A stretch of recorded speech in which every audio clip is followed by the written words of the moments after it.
బైబిల్లోంచి ఒక భాగాన్ని మనం చదువుదాం. ద్వితోపదేశ కాండం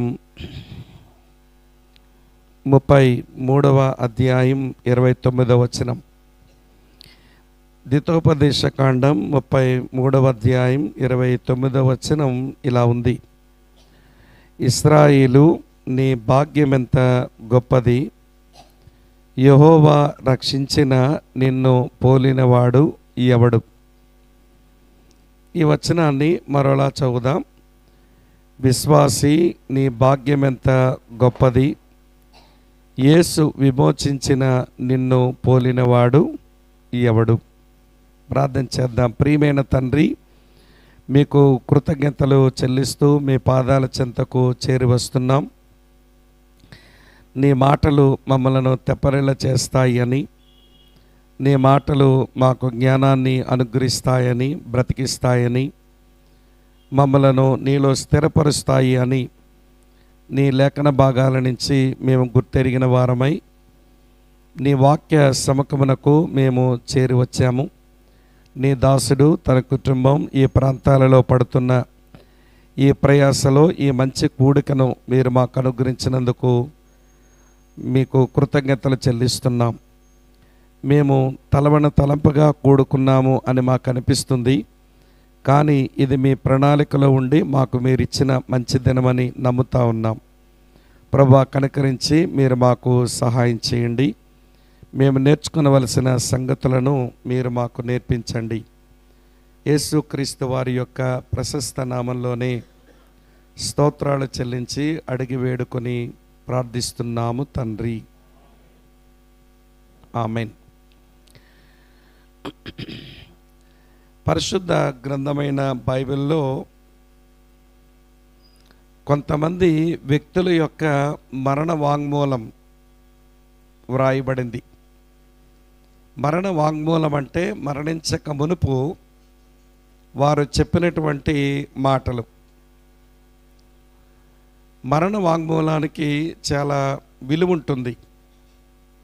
ముఖ్యంగా న్యాయస్థానాలలో ఎవరైనా మరణించక మునుపు చెప్పే మాటలకు చాలా వెయిట్ ఇస్తారు జడ్జిమెంట్లో. పరిశుద్ధ గ్రంథమైన బైబిల్లో చాలా మరణ వాంగ్మూలాలు ఉన్నాయి, అనగా మరణించక మునుపు పలికేటువంటి మాటలు. ఈరోజు మనం చదివినటువంటి ఈ మాట మోషే మరణించక మునుపు చెప్పినటువంటి మాట. ఇశ్రాయేలీలందరినీ ఒక చోట పోగు చేసి ఆయనకు తెలుస్తుంది తన యొక్క జీవనయానం భూమి మీద ముగించబడుతుంది అని, తన మరణం తనకు చాలా సమీపంగా ఉంది అని తనకు తెలుసు. అది గుర్తెరిగిన వాడై తన మరణించక మునుపు ఇశ్రాయేలీలందరికీ ఏమైతే చెప్పదలిచాడో ఆయన చెప్పినటువంటి సందేశమే ఈ ద్వితోపదేశ కాండం 33వ అధ్యాయం. ఈ 33వ అధ్యాయంలో ఆయన చెప్పవలసిన తన సందేశమంతా చెప్పి చివరిలో ఏమన్నాడు అంటే, ఇశ్రాయేలు, నీ భాగ్యం ఎంత గొప్పది, యెహోవా రక్షించిన నిన్ను పోలినవాడు ఎవడు అన్నాడు. నేను ఈ 33వ అధ్యాయాన్ని ఆధారంగా చేసుకొని దేవుడు తన పిల్లలకు ఇచ్చిన భాగ్యాలు చెప్పాలి అనుకుంటున్నాను. అదే సమయంలో దేవుడు భాగ్యాలు ఇచ్చాడు అంటే అర్థం మన మీద బాధ్యతలు మోపుతాడు అని. బైబిల్ దేవుడు భలే సమతుల్యత కలిగిన దేవుడు. The God of Bible is God of balance. ఆయన బ్యాలెన్స్ తప్పిపోయే దేవుడు కాదు. ఒకవేళ భాగ్యాలు మాత్రమే ఇచ్చి బాధ్యతలు మోపలేదు అనుకోండి, మనుషులు బరితెగించి బతికేస్తారు. ఒకవేళ దేవుడు బాధ్యతలు మాత్రమే ఇచ్చి భాగ్యాలేమీ ఇవ్వలేదనుకోండి, మనుషులు బానిసలై బ్రతుకుతారు. కనుక ఈ రెండు అవసరం. ఈ రోజున క్రైస్తవ కుటుంబాలలో, క్రైస్తవ సంఘాలలో చాలామందికి భాగ్యాలు కావాలి, కానీ బాధ్యతలు మాత్రం భరించారంట. సరే, మీరేమనుకోకండి, ఉదాహరిస్తాను. ఇట్లా మనం మందిరమునకు వస్తున్నాం, ఇక్కడ మనకు కొన్ని ప్రివిలేజెస్, కొన్ని భాగ్యాలు మనకున్నాయి.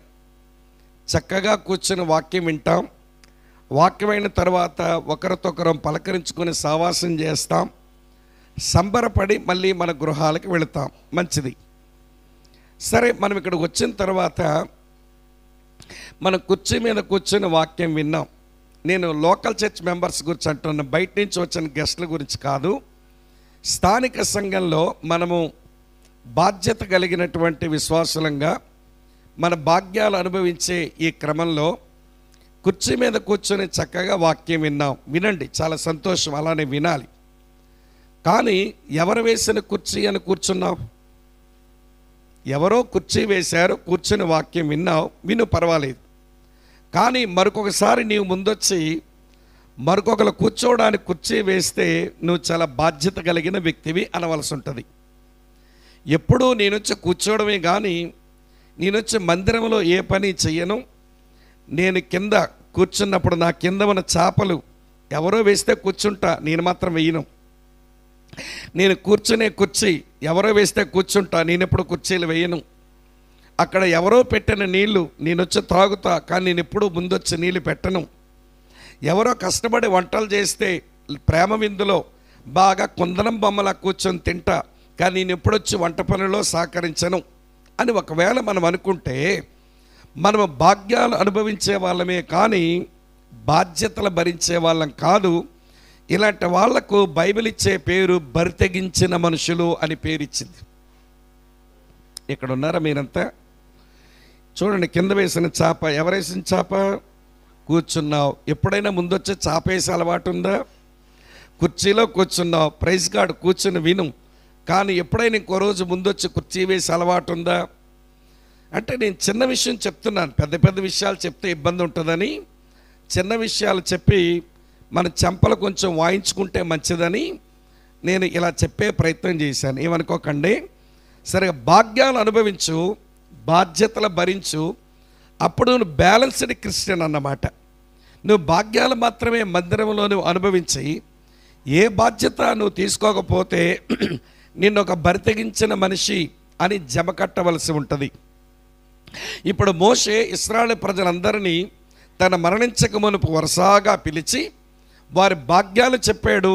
దాని వెనుక వారి బాధ్యతలు కూడా ఉంటాయి.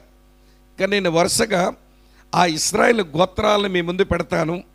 వాళ్ళలో మనల్ని మనం చూసుకునేందుకు మనం ప్రయత్నం చేద్దాం. ఈ మాటలు నిజానికి ఇశ్రాయేలు గోత్రాలకు చెందినవి, కానీ అవి మనకు కూడా వర్తిస్తాయి. అవి ఎట్లనో నేను మీకు వివరిస్తాను. సరే, జనమంతా ఇట్లనే పోగయ్యారు. మోషే నిల్చొని తన మరణ వాంగ్మూలం, మరణించక మునుపు వారి కొరకు చెప్పాల్సిన మాటలు చెప్పేందుకు తాను నిలవబడ్డాడు. నిలవబడి ఇట్లా పిలిచి ఒక్కొక్కరి గురించి ఇట్లా చెప్తున్నాడు. బాబు, ఒక్కసారి రూబేనీలు ముందు రండి, మీతో మాట్లాడాలి. సరే, రూబేనీలు వచ్చారు, వారితో మాట్లాడుతున్నాడు. ఏం మాట్లాడాడో చూద్దాం రండి. ద్వితోపదేశ కాండం 33వ అధ్యాయం 6వ వచనం ఏమి రాస్తుంది అంటే, రూబేను బ్రతికి చావకయుండునుగాక, అతని వారు లెక్కింపలేనంత మంది అగుదురు అన్నాడు. బాబు, రూబేనీలారా, మీరు ఎవరో తెలుసా? మీరు జీవించే జనం, మీరు బ్రతికి చావకయుందురుగాక, మీరు లివింగ్ పీపుల్. దేవుడు మిమ్మల్ని బ్రతికించినాడు. నిజానికి ఈ రూబేను గురించి యాకోబు మాట్లాడినప్పుడు, యాకోబు దీవెనలు పలికినప్పుడు రూబేనేలు గురించి మంచి మాటలు ఏం చెప్పలా. రూబేను, నువ్వు నీళ్ళవలే చెంచుడు అవుతావు, నీవు నీ తండ్రి మంచం ఎక్కిన వాడివి అని కొంచెం కఠోరమైన మాటలే పలికాడు రూబేను గురించి. కానీ ఇక్కడ మోషే మాట్లాడినప్పుడు ఈ 40 సంవత్సరాల ఈ అరణ్య యాత్రలో రూబేనీలో ఏమి పరివర్తన వచ్చిందో ఏమో, కానీ వారి గురించి అంటాడు, బాబు రూబేనీలారా, మీరు జీవించే జనము, మీరు బ్రతికి చావకయుందురుగాక, మీరు లెక్కింపలేనంత మంది అగుదురుగాక అన్నాడు. జీవించే జనం వాళ్ళు. సరే, వాళ్ళ సంగతి అట్టి పెట్టండి, మన సంగతికి వద్దాం. మనం ఎవరు? మనము కూడా జీవించే జనమే. మన లివింగ్ పీపుల్, మన డెడ్ పీపుల్ కాదు. ఇది ముందు గమనించాల్సిన విషయం. మనం జీవించే జనం ఎట్లయితే అంటే అంతకుముందు మనము చచ్చి ఉంటిమి కదా. ఎఫెసీ పత్రిక 2వ అధ్యాయం 1వ వచనం ప్రకారం అపరాధముల చేతను పాపముల చేతను ఏమైతిమి, చచ్చిన వారమై ఉంటిమి. ఇది ఒక రకమైన చావు. ఏది? అపరాధాలు పాపాల చేత మనకు వచ్చిన చావు. ఆమోస్ ఇట్లా అన్నాడు. ఆమోసు గ్రంథం 5వ అధ్యాయం 4వ వచనంలో, మీరు యెహోవాను ఆశ్రయించండి, ఆయన ఆశ్రయించినందున మీరు బ్రతుకుదురు అన్నాడు. కొంతమంది ఆధ్యాత్మికంగా వాళ్ళు పునర్జన్మ పొందిన అనుభవంలోకి వచ్చారు. కానీ దురదృష్టకరం ఏంటనంటే, వారు ప్రభు దగ్గరకు వచ్చిన తర్వాత వారి జీవితంలో సంభవించే ప్రతి పరిస్థితికి కూడా వారు దేవునిలో ఆనందించడం కొంతమందికి చేత కాదు, ఆశ్రయించడం చేత కాదు. మీరు యెహోవాను ఆశ్రయించండి, అప్పుడు మీరు బ్రతుకుతారు. దేవుని పిల్లలు ఎప్పుడూ దేవుని ఆశ్రయిస్తూ బ్రతకాలి. మళ్ళీ మనకే తెలుసు ఒక వచనం, నరులను నమ్మడం కంటే, చూసారు అంత బాగా చెప్తున్నారు, రాజులను నమ్మడం కంటే యెహోవాను ఆశ్రయించడం మీకు తెలుసు.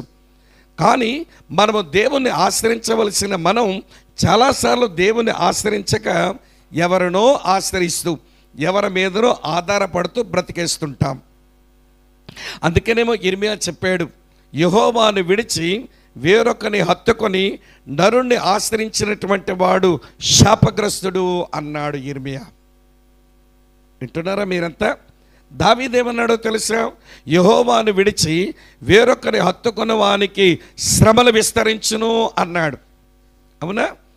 16వ కీర్తన 3వ చరణం ఉంటుంది అది.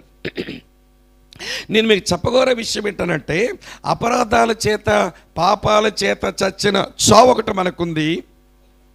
రెండో సంగతి, దేవునిని ఆశ్రయించక చచ్చిన పరిస్థితులు ఉంటే ఆ చావు ఒకటి మనకుంది. ఈ రెండు చాలవన్నట్టు మరో చావు ఒకటి తగలడింది మన మీదకి, అది కూడా చూపిస్తాను. 85వ కీర్తన 6వ చరణంలో ఇలా ఉంటుంది, దేవా నీ ప్రజలు నీ యందు సంతోషించినట్లు మరలా మమ్మల్ని బ్రతికించవా? మేము నీలో ఆనందించక మేము చచ్చి ఉంటమి, నీలో ఆనందించక మేము చచ్చిపోయాం. ఈరోజు క్రైస్తవుల గురించి ఇలా చెప్పాల్సి వస్తుంది. విచారకరమైన మాట. దేవునిలో ఆనందించరు కానీ దేవుడు ఇచ్చిన వాటిలో ఆనందిస్తారు. దాతలో ఆనందించరు కానీ దానములో ఆనందిస్తారు. వరప్రదాతలు ఆనందించరు కానీ వరములో ఆనందిస్తారు. ఒక ఇద్దరు దేవుని సేవకులు గుంటూరులోకి ఇంటికి పోయారంట, పరామర్శకు ప్రార్థన చేయడానికి దర్శించడానికి వెళితే ఆ ఇంటి అమ్మగారంట, అన్నా చూడండి అన్నా డిజిటల్ మార్బుల్ వేసామన్నా అని మొత్తానికి గొచ్చు చూపించింది, గోడలు చూపించింది. తర్వాత జరిగినటువంటి వుడ్ వర్క్ అంతా చూపించిందట. చాలా బాగా కట్టారు సిస్టర్, చాలా బాగా కట్టుకున్నారమ్మా అంటే ఇక వర్ణించడం. ఆ కర్ర ఎక్కడి నుంచి తెచ్చారో, ఈ బండలు ఎక్కడి నుంచి తెచ్చారో, గోడలు ఎవడ కట్టాడో మొత్తం అంతా వర్ణించి చివరికంట వాష్రూమ్ కూడా చూడండి అన్నా. అమ్మ వాష్రూమ్ ఎందుకమ్మంటే టబ్బు పెట్టించామన్నా, టబ్బుని మేము విదేశాల నుంచి బుక్ చేసి తెప్పించానన్నా, అది చూడకపోతే ఎట్లా, రండి వాష్రూమ్కి మీ ఇద్దరు. అప్పుడు ఆ ఇద్దరు అనుకున్నారట, ఈమె ఇల్లు కట్టుకోవడానికి ఎవండి ఆర్థిక స్తోమతనిచ్చి సామర్థ్యం ఇచ్చిన దేవుల్లో ఆనందిస్తుందా లేకపోతే ఇంటిలో ఆనందిస్తుందా? మీరు ఎక్కడ ఉన్నారా? అర్థమవుతుందని చెప్పే మాట. ఈ రోజున క్రైస్తవులు అట్లయిదా మనం ఎట్లయ్యామంటే, అన్నీ ఇచ్చే దేవునిలో ఆనందించడం మాని దేవుడు ఇచ్చిన వాటిలో ఆనందించుకొని కూర్చోవడం వలన మనం చచ్చి ఉంటిమి. అది గుర్తెరిగారు ఆ రోజున కీర్తనాకారుడు. 85వ కీర్తనలో ఎన్ని చావులు వచ్చాయి ఇప్పుడు మనకి? శుభం కొర్రా పెళ్లి కొడుకు అంటే పందిట్లో బోడి పిల్ల అన్నాడట వెనకటికి ఎవడో. మేమేదో ప్రత్యేకమైన మీటింగు వాక్యం విందామని మేము వస్తే మీకు ఎన్ని చావులు వచ్చాయి అంటాడేంటి? అమ్మ అర్థమవుతున్నదా? ఎన్ని చావులు చూసాం? 3 చావులు. అపరాధముల వలన పాపముల వలన వచ్చిన చావు, దేవునిని ఆశ్రయించకపోవడం వల్ల వచ్చిన చావు, దేవునిలో ఆనందించకపోవడం వల్ల వచ్చిన చావు. మరొక చావు ఉంది, అది కూడా చూపిస్తాను మీకు. పౌలు తిమోతికి పత్రిక రాస్తూ ఇలాగన్నాడు. 1 తిమోతి 5వ అధ్యాయంలో, తిమోతికి రాసిన మొదటి పత్రిక 5వ అధ్యాయం 6వ వచనంలో, సుఖభోగముల యందు ప్రవర్తించున్నది బ్రతుకుచుండియు, చెప్పండమ్మా, చచ్చినదయుండును. సుఖభోగముల ప్రీతి. మనం ఎంత సుఖమరిగామో చెప్పమంటారా? ఇదే మన చచ్చిన స్థితి. మన పాతకాల ముసలోళ్ళ దగ్గర వెళ్తే వేసవికాలం ఉక్కపోస్తుంటేను తాటాకులతో ఒక విసనగర చేసుకుని ఇసురుకున్నారు. ఈ సుఖం చాలా, విసనగర సుఖం చాలా. అప్పుడు కర్రతో ఫ్యాన్ చేసుకున్నారట. నేను కర్ర ఫ్యాన్ చూశాను. మా విజయనగరంలో శాన్ఫర్డ్ బంగ్లాలో శాన్ఫర్డ్ దొరగారు పడుకుంటే పైన కర్ర ఫ్యాన్ తిరిగేదంట. దానికి వాడు తాడు కట్ట అవతల కూర్చుని వాడు లాగుతూ ఉంటే ఆ ఫ్యాన్ తిరుగుతుంటే దొరగారు పడుకునేవారట. చూశాను కర్ర ఫ్యాన్ నేను. తాటాకులు ఇవ్వండి విసనకర్ర సుఖం చాలలేదు, తర్వాత కర్ర ఫ్యాన్ వచ్చింది. కర్ర ఫ్యాన్ సుఖం కూడా చాలలేదు, ఎలక్ట్రికల్ ఫ్యాన్ కనిపెట్టాం. ఈ సుఖం చాలలేదు, డొక్కేసి కొనుక్కున్నాం. వింటున్నారా లేదా? డొక్కేసి సుఖం కూడా చాలలేదు, స్ప్లిట్ వేసి కొనుక్కున్నాం. అమ్మ వింటున్నారా? ఏమిటి స్ప్లిట్ వేసి సుఖం కూడా చాలలేదు, సెంట్రల్ వేసి పెట్టించుకుందాం అనుకుంటున్నాం. ఇవన్నీ మన సుఖం కొరకు మనం పడుతున్న పాటలు ఇలా ఉంటే దేవుడు ఏమంటున్నాడో తెలుసా? సుఖభోగముల యందు ప్రవర్తించినది బతికొండు కూడా చచ్చినట్టే అన్నాడు. సుఖమరిగిన జీవితం చచ్చిన జీవితం. అది ఈ రోజున ఎంత కంఫర్ట్స్ కోరుకుంటున్నామో చెప్పలేం. ఏమంటే పాత రోజుల్లో కిలోమీటర్లు నడిచి మందిరాలకు వెళ్ళేవాళ్ళు. ఈరోజు ఇంట్లోంచి అడుగు బయటట్టగానే ఆటో. ఎంత దూరం ఉంది మందిరానికి? ఒక 1/2 కిలోమీటర్ ఉంది. కానీ ఏమెక్కి రావాలి మందిరానికి? ఎంత సుఖమరిగామర్రా. అదే చచ్చిన బతుకంటేను. అర్థమవుతుంది. ఎన్ని చావులు చూపించాను. ఇది మన గతి. దేవునికి మనం స్తుతి చెల్లించాలి. ఆయన మనలను చచ్చిన స్థితిలో ఉన్న మనలను బ్రతికించి మన జీవించే జనముగా చేశాడు. మనం ఎవరమంటే జీవము కలిగిన జనం. 1 యోహాను పత్రిక 5వ అధ్యాయం 12వ వచనంలో ఉంటుంది. దేవుని కుమారుని అంగీకరించేవాడు జీవము గలవాడే, దేవుని కుమారుని అంగీకరింపనివాడు చెప్పండి జీవము లేనివాడే. యేసు దేవుని కుమారుడని అంగీకరించిన కారణం చేత మనం జీవించే జనమయ్యాం. We are living people, no doubt. ఇది మన భాగ్యం. ఆయన మన జీవించే జనముగా చేశాడు. అయితే ఈ జీవించే జనమైన మనకు బాధ్యతలున్నాయి సుమా. ఏమి బాధ్యతలుంటాయి? జీవించే జనము జీవపు క్రియలు చెయ్యాలి. చచ్చిన జనము ఏమండి వింటున్నారు? నిర్జీవ క్రియలు చేసుకుంటూ బతుకుతారు. జీవించే జనం జీవపు క్రియలు చెయ్యాలి. చచ్చే జనం చెప్పండి నిర్జీవ క్రియలు చేస్తారు. క్రైస్తవ్యానికి వచ్చిన క్యాన్సర్ రోగం ఏంటో తెలుసా? డెడ్ వర్క్స్, నిర్జీవ క్రియలు. లోపల జీవం ఉండదు కానీ బయటికి పని ఉంటుంది. ఇలా జ్ఞాపకం చేస్తాను వినండి. మనం ఏదైనా పని చేసామనుకోండి, పని లోపల ఏముండాలి? అదే జీవం అంటే ఏముండాలి? సరే, 1 తెస్సలోనిక పత్రిక 1వ అధ్యాయం 2వ వచనం చూడండి. ఏముండాలో చూపిస్తాను. తెస్సలోనిక రాసిన 1వ పత్రిక 1వ అధ్యాయం 2వ వచనం. విశ్వాసముతో కూడిన మీ పని. మనం ఏదైనా పని చేసామంటే లోపల ఏముండాలట? విశ్వాసం ఉండాలి. అప్పుడు జీవపు క్రియ అవుతుంది. లోపల విశ్వాసం లేదు కానీ బయటికి క్రియ కనబడింది అనుకోండి, అదేమవుతుంది? నిర్జీవ క్రియ అవుతుంది. జీవించే జనము నిర్జీవ క్రియలు చేయకూడదు. జీవించే జనము వాళ్ళ జీవపు క్రియని వారు చెయ్యాలి. అమ్మ వింటున్నారా? అర్థమవుతుందని చెప్పే సంగతి వినండి, జ్ఞాపకం చేస్తాను.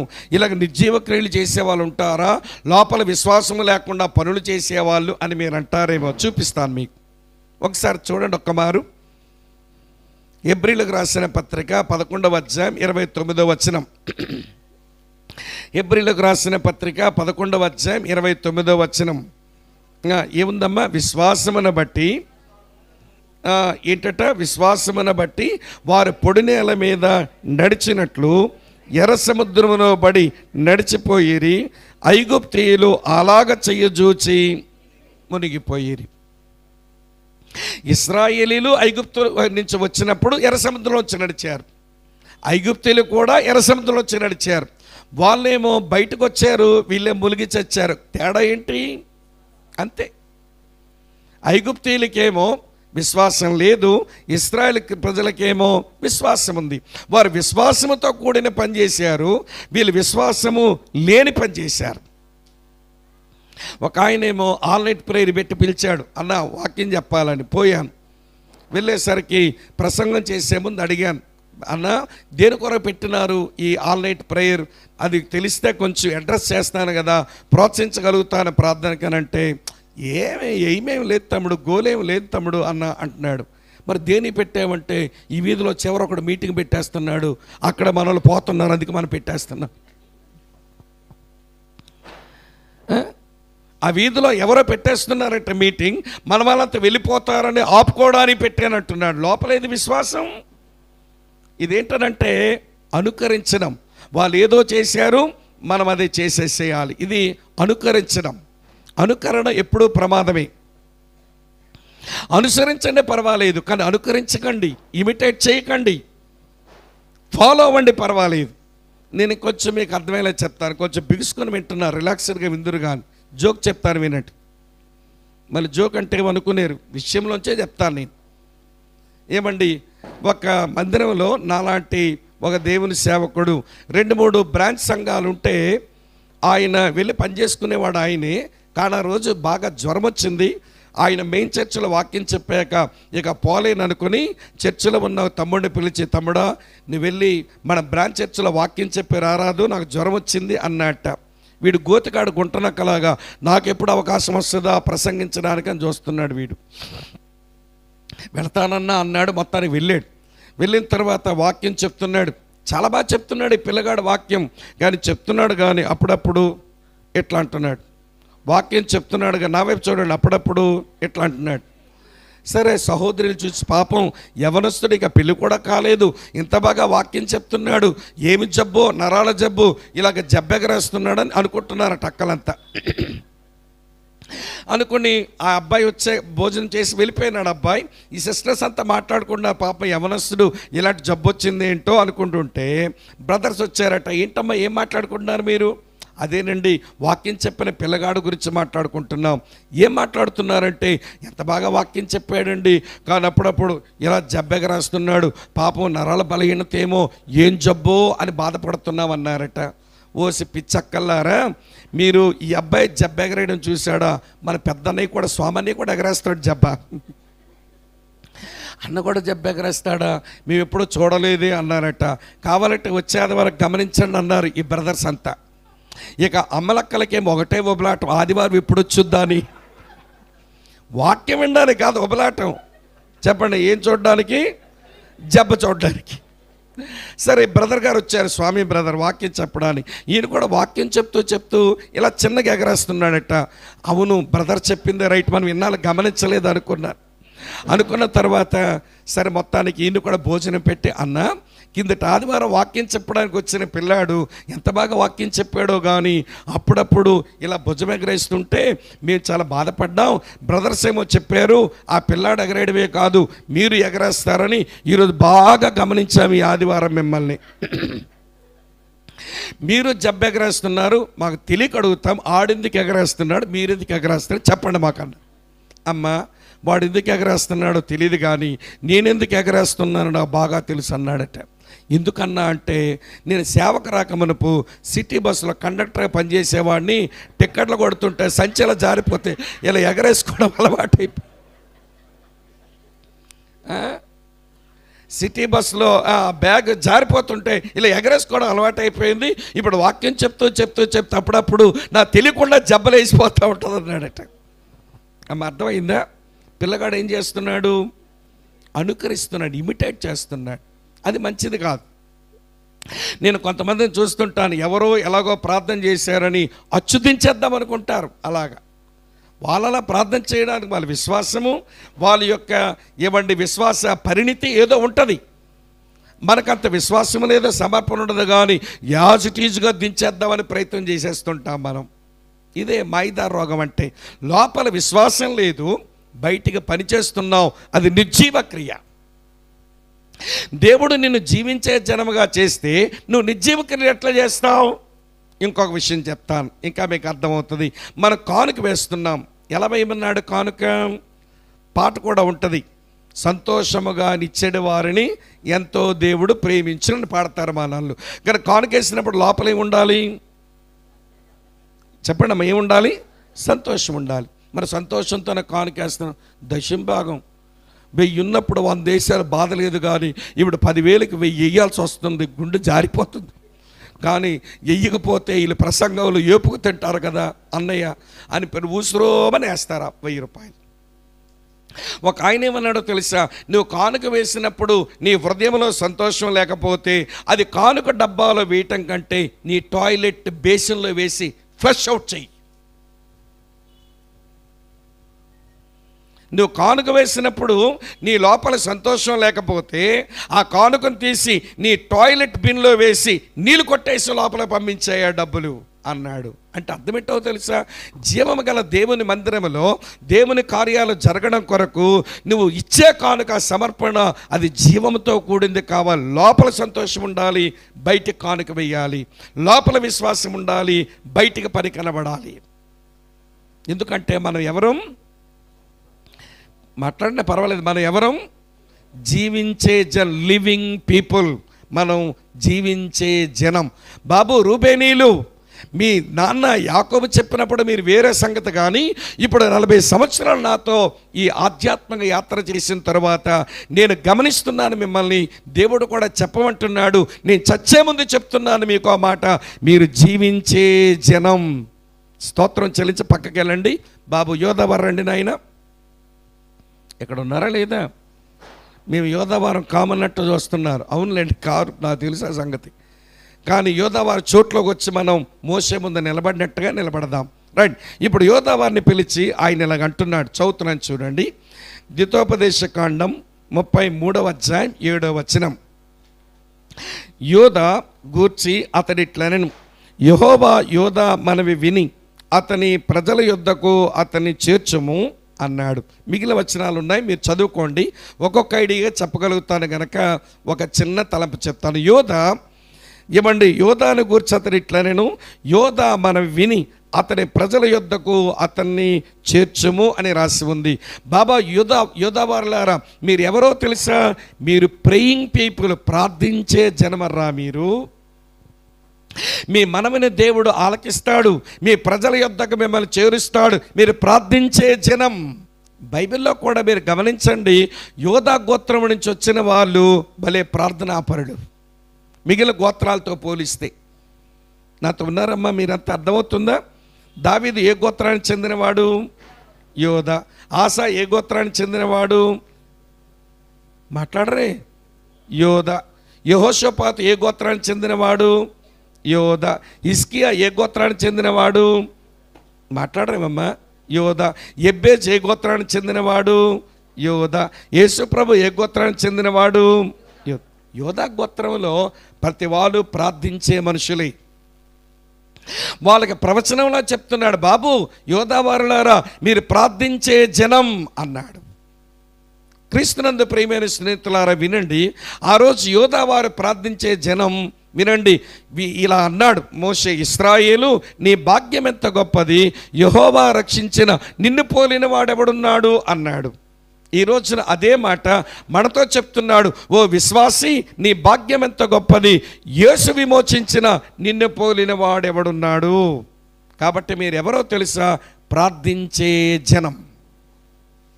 రూబేనీయుల్లో మనం చూసుకుంటే మనం జీవించే జనం, యోధావారితో మనం చూసుకుంటే మనం ప్రార్థించే జనం. మరి మీ ప్రాంతాల సంగతి నాకు తెలియదు, కానీ మా ప్రాంతాల్లో క్రైస్తవులు ఎవరైనా కార్యక్రమాలు చేసుకుంటే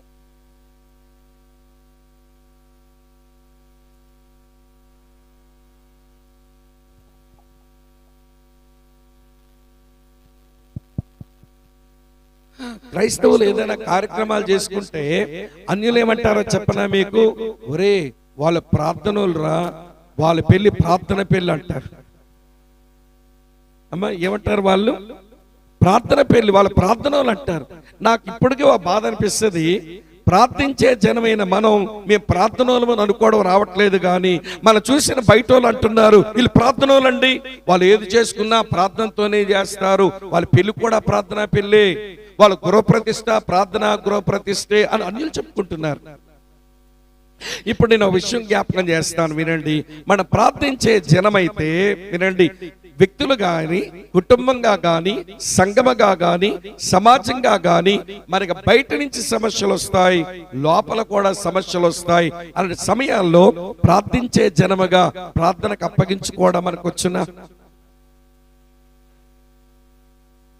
అసలు మన ప్రార్థన వినే దేవుడు ఆయన ఎట్లా వింటాడో తెలిస్తే ప్రార్థించే జనం ప్రార్థనకు అప్పగించుకోవడం మనకు వస్తుంది. ఒక మంచి వచనం చూపిస్తాను, అండర్లైన్ చేయండి బైబిల్లో.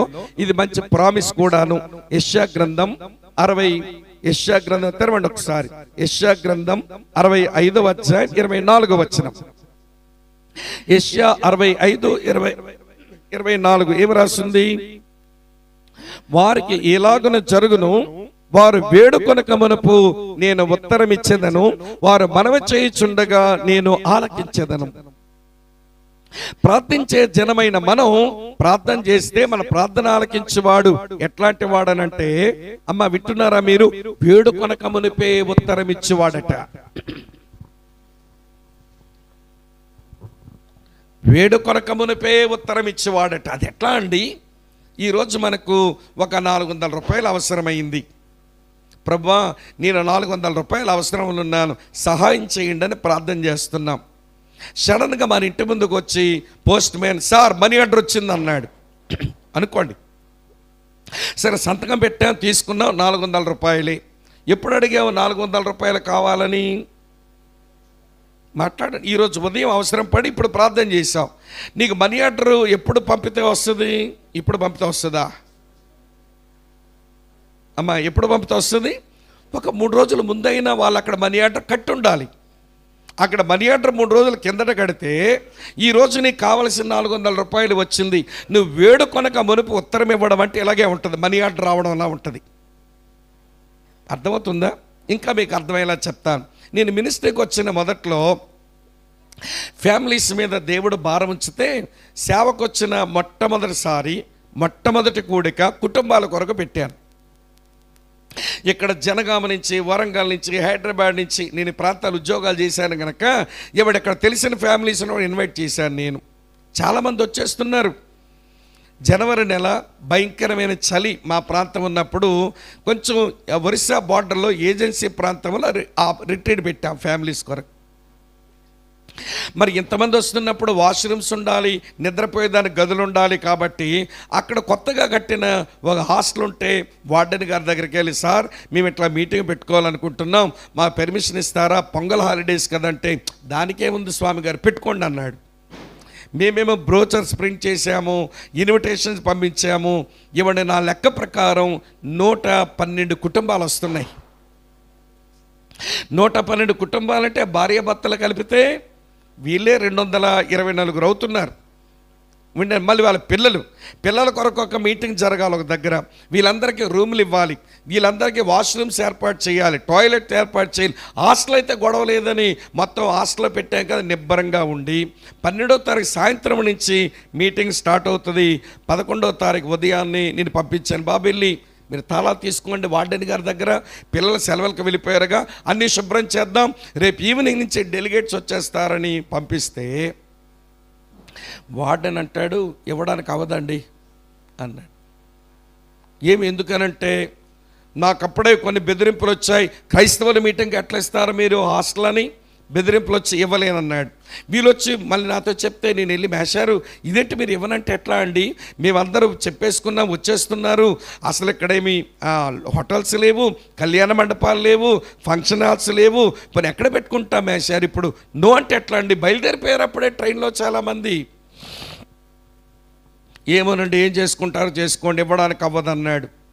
సరే భూస్రోమంటూ నేను ఆ ఊరు నుంచి శ్రీకాకుళం కలెక్టర్ ఆఫీస్ రావడానికి ఒక 40 కిలోమీటర్ల ప్రయాణం చేసి వచ్చి అనిల్ చంద్ర పునేట అని కలెక్టర్ గారు ఉండేవాళ్ళు, ఆయనకు ఒక దరఖాస్తు రాసి ఇచ్చాను. సార్ ఇదండి అనంటే, ఇంత చిన్నదానికి నా వరకు వచ్చారేంటండి, ఆ సోషల్ వెల్ఫేర్ డైరెక్టర్ అమ్మ రత్నమ్మ గారు ఉంటారు, వెళ్ళండి అన్నాడు. సార్ ఏదైనా రాయండి వెళ్తానంటే, రాయనక్కర్లేదు మీరు వెళ్ళండి అన్నాడు ఆయన. నేను రత్నమ్మ మేడం దగ్గరికి వెళ్ళగానే భలే సంతోషం అనిపించింది. ఎందుకంటే ఆ అక్క మనక్కే, అంటే అర్థమై ఉంటుంది మీకు, క్రిస్టియన్ అన్నమాట. ఇక పని అయిపోయింది అనుకున్నాను నేను. మేడం దగ్గరికి వెళ్ళి ఉత్తరం చూపించి, లెటర్ చూపించి, కలెక్టర్ గారు కూడా చెప్పారమ్మా మీ దగ్గరికి వెళ్ళమన్నారు, అందుకు వచ్చానంటే, అమ్మో నేను పెర్మిషన్ ఇవ్వాలా? అసలే అక్కడ గొట్టా బ్యారేజ్లో ఆర్ఎస్ఎస్ వాళ్ళతో గొడవలు ఉన్నాయి, మళ్ళీ మీకు ఇచ్చానంటే నా ఉద్యోగానికి ఇబ్బంది, నేను క్రిస్టియన్ కాబట్టి ఇచ్చానంటారు, నేను ఇవ్వలేనండి అందావిడ. పని అయిపోయింది అనుకుంటే అసలు అవ్వలేదు. ఇక ఏం చేయాలి ఇప్పుడు? ఆమె కంట్రోల్లో ఉంటుంది కనుక ఆమె దగ్గరికి వెళ్తే నో అనింది. కలెక్టర్ గారు ఏమో అవ్వదని చెప్పినారు. ఏమంటే ఆయన ఎక్కడికో వెళ్ళిపోయినాడు ఫీల్డ్లోనికి. ఇక చేసేదో ఊసురోమని వచ్చానండి సాయంత్రానికి. మన వాళ్ళంతా ఎదురు చూస్తున్నారు, ఏమైంది అని. వెన్యూ దొరకలేదు ఇప్పుడు మీటింగ్ పెట్టుకోవడానికి. తమిళ్ వింటున్నారా ఈ మాట? ఏమైందనంటే ఏమి అవ్వలేదు అంటే, మరి ఏం చేద్దామన్నా వచ్చేస్తారు రేపు ఉదయానికే జనం అంటే, సరే ప్రార్థన చేద్దామని అందరము ప్రార్థన చేస్తున్నాం. ఒక్కొక్కరం పక్కనే కూర్చొని ప్రార్థన చేస్తున్నాం. అందరూ ప్రార్థన అయింది. ప్రార్థించే వంతు నాకు రాగానే నేను ప్రార్థన చేయబోతుంటే ఒక పాట మనసులో జ్ఞాపకం వస్తుంది. స్వచ్ఛంద సియోనువాసి సర్వాధికారైన పాట మనసులో జ్ఞాపకం వచ్చేస్తుంది. అందులో చరణం ఉంటుంది, ఎత్తడి తలుపులను పగలగొట్టదను, ఇనప గడియలను విరగొట్టదనని. ఆ మాట ఎత్తి ప్రార్థన చేస్తున్న, ప్రభువా హాస్టల్ తలుపులు పగలగొట్టైనా ఇవ్వు, విరగొట్టైనా ఇవ్వు. నాతో కూర్చున్న వాళ్ళు అన్న దిమాగ్ ఖరాబ్ అయి ఉంటుంది అనుకుంటున్నారు. హాస్టల్ తలుపులు పగలగొట్టేమంటాడేంటండి, విరగొట్టేమంటాడేంటి, అన్నకేమైనా మతి భ్రమించిందా అనుకున్నారట. కానీ నాకేదో అనిపిస్తుంది, దేవుడు ఆ బైబిల్లోని వచనాన్ని జ్ఞాపకం చేసి ఆ పాటను జ్ఞాపకం చేశాడు, ఏదో జరుగుద్దని. బాబా ఎవరి పనులకు వారు వెళ్ళిపోండి, దేవుడు ఏదో చేయబోతున్నాడు, మీటింగ్ జరుగుద్ది అన్నాను. ఎవరి పని మీద వెళ్ళారు కానీ అందరికి అనుమానమే. వాళ్ళకి అనుమానం ఏంటి, నాకు లోపల అనుమానం దొలిచేస్తుంది. కానీ దేవుడేదో చేస్తాడని ఆ వాక్యం జ్ఞాపకం వచ్చింది కదా, ఆ పాట జ్ఞాపకం వచ్చింది. దేవుడేదో చేయబోతున్నాడని విశ్వాసం ఎక్కడో ఆ చిన్నది చిగురిస్తూ ఉంది. నేను ప్రభుని స్తుతిస్తున్న, ప్రభా నువ్వేదో చేయబోతున్నావని. ఈలోగా చిన్నయ్య అని ఒక ఆయన కాంగ్రెస్ లీడర్, పెద్ద ఆయన లాల్చీలో 2 జోబులు పెట్టుకొని ఇట్లా ఎదురొస్తున్నాడు. ఏమండి స్వామి గారు ఏమైంది, మీరు మీటింగ్ పెట్టుకున్నారు కదా, ఏమైనాయి అన్నాడు. పనులంటే అన్నాను, సార్ అన్నీ అయిపోయినాయి కానీ వెన్యూ దొరకలేదండి, వార్డెన్ గారు తాళాలు వేసుకొని వెళ్ళిపోయాడండి అంటే చిన్న నవ్వు నవ్వి, వార్డెన ఆడిచ్చేది ఏంటండి, తలుపుల పగలగొట్టి నేను ఇస్తానండి అన్నాడు. మేము ఏం ప్రార్థన చేసాం, ఆ మాటలు వస్తున్నాయి ఎదురుగా. తలుపులు పగలగొట్టి నేను ఇస్తానండి అన్నాడు. అదేం చిన్నయ్య గారు, గవర్నమెంట్ హాస్టల్ కదండి, పగలగొట్టి ఎట్లా ఇస్తారండి మీరు అంటే ఆయన నవ్వుతుంటున్నారు. ఏమండి స్వామి గారు పిచ్చి మాటలు, నేనే కదా ఈ హాస్టల్ కట్టిన కాంట్రాక్టర్ని, గవర్నమెంట్ ఏమీ నాకు లావాదేవీలు తేల్చలేదు. ఈ జనవరి మాసం పిల్లలు ఎవరి చలితో బాధపడతారు, డిసెంబర్లోనే హాస్టల్లోకి వచ్చి ఉండండి అన్నాను. కానీ ఇంకా నా కంట్రోల్లో ఉందండి హాస్టలు. మనకేమో లోపలేదో సంతోషం వచ్చేస్తూ ఉంది. అలాగా చిన్నయ్య గారు అన్నాను. నేను మధ్యాహ్నం 12 గంటలకి నేను కొత్తూరు బ్యాంకులో ఉన్నానండి, వార్డెన్ కనబడ్డాడు. ఏమండి మేషారు వాళ్ళు ఏదో మీటింగ్ పెట్టుకుంటారట, తాళాలు ఇచ్చారని అడిగాను, ఇవ్వడానికి అవ్వదన్నాడు. ఎందుకు అవ్వదండి, నా హాస్టల్ ఇంకా నేను బోల్డని పనులు ముగించాలి, ముందు తాళాలు ఇవ్వండి అని నేను 12 గంటలకే తాళాలు తీసుకున్నాను, ఇదిగోండి తాళాలని ఇచ్చాడు. మేము ప్రార్థన చేసింది ఎప్పుడు, సాయంత్రం 6 గంటలకి. మా తాళాలు ఎప్పుడు రెడీ అయినాయి, మధ్యాహ్నం 12 గంటలకి. మేము వేడుకోవడం ముందు అయ్యిందా, ఆయన జవాబు ఇవ్వడం ముందు అయ్యిందా చెప్పండి నాకు. అది వారు వేడుకొనక మునుపు ఉత్తరం ఇచ్చేదను అనే మాట. మన మనవులు ఆలకించు దేవుడు, మన వేడుకొనక మునుపు ఉత్తరం ఇచ్చేవాడు, మన మనవి చేయుచుండగా ఆలకించేవాడు. పేతురు చెరసాలలో బంధించబడ్డాడు, వాళ్ళు ప్రార్థన చేస్తూనే ఉన్నారు. పేతురు వచ్చి తలుపు కొడుతున్నాడు. వేడుకొనక మునుపు ఉత్తరం ఇచ్చేవాడు, వారు మనవి చేయుచుండగా ఆలకించేవాడు. అటువంటి దేవుణ్ణి మనం విశ్వసించాము. కానీ మనల్ని దేవుడు ప్రార్థించే జనమని పిలుస్తుంటే ప్రార్థనకు అప్పగించుకోవడం మనకు చేతనవడం లేదు. ఇది మన సమస్య.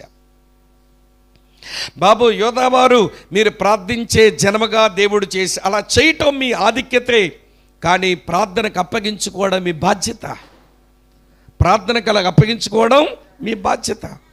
కనుక ఈరోజు ఇక్కడ కూర్చున్న మనతో దేవుడు అంటున్నాడు, ఓ విశ్వాసి, నీ భాగ్యం ఎంత గొప్పది, యేసు విమోచించిన నిన్ను పోలిన వాడు ఎవడు, నువ్వు ప్రార్థించే జనము అన్నాడు. మరి ప్రార్థనకు అప్పగించుకోవాలిగా మనం. ఇది రెండో సంగతి. బాబు యోధా వారు కొంచెం పక్కకి వెళ్ళండి, బాబు లేవీలు కొంచెం ముందుకు రండి. మనమంతా మైదానంలో ఉన్నాం, మోసే ముందు అనుకోండి మీరు.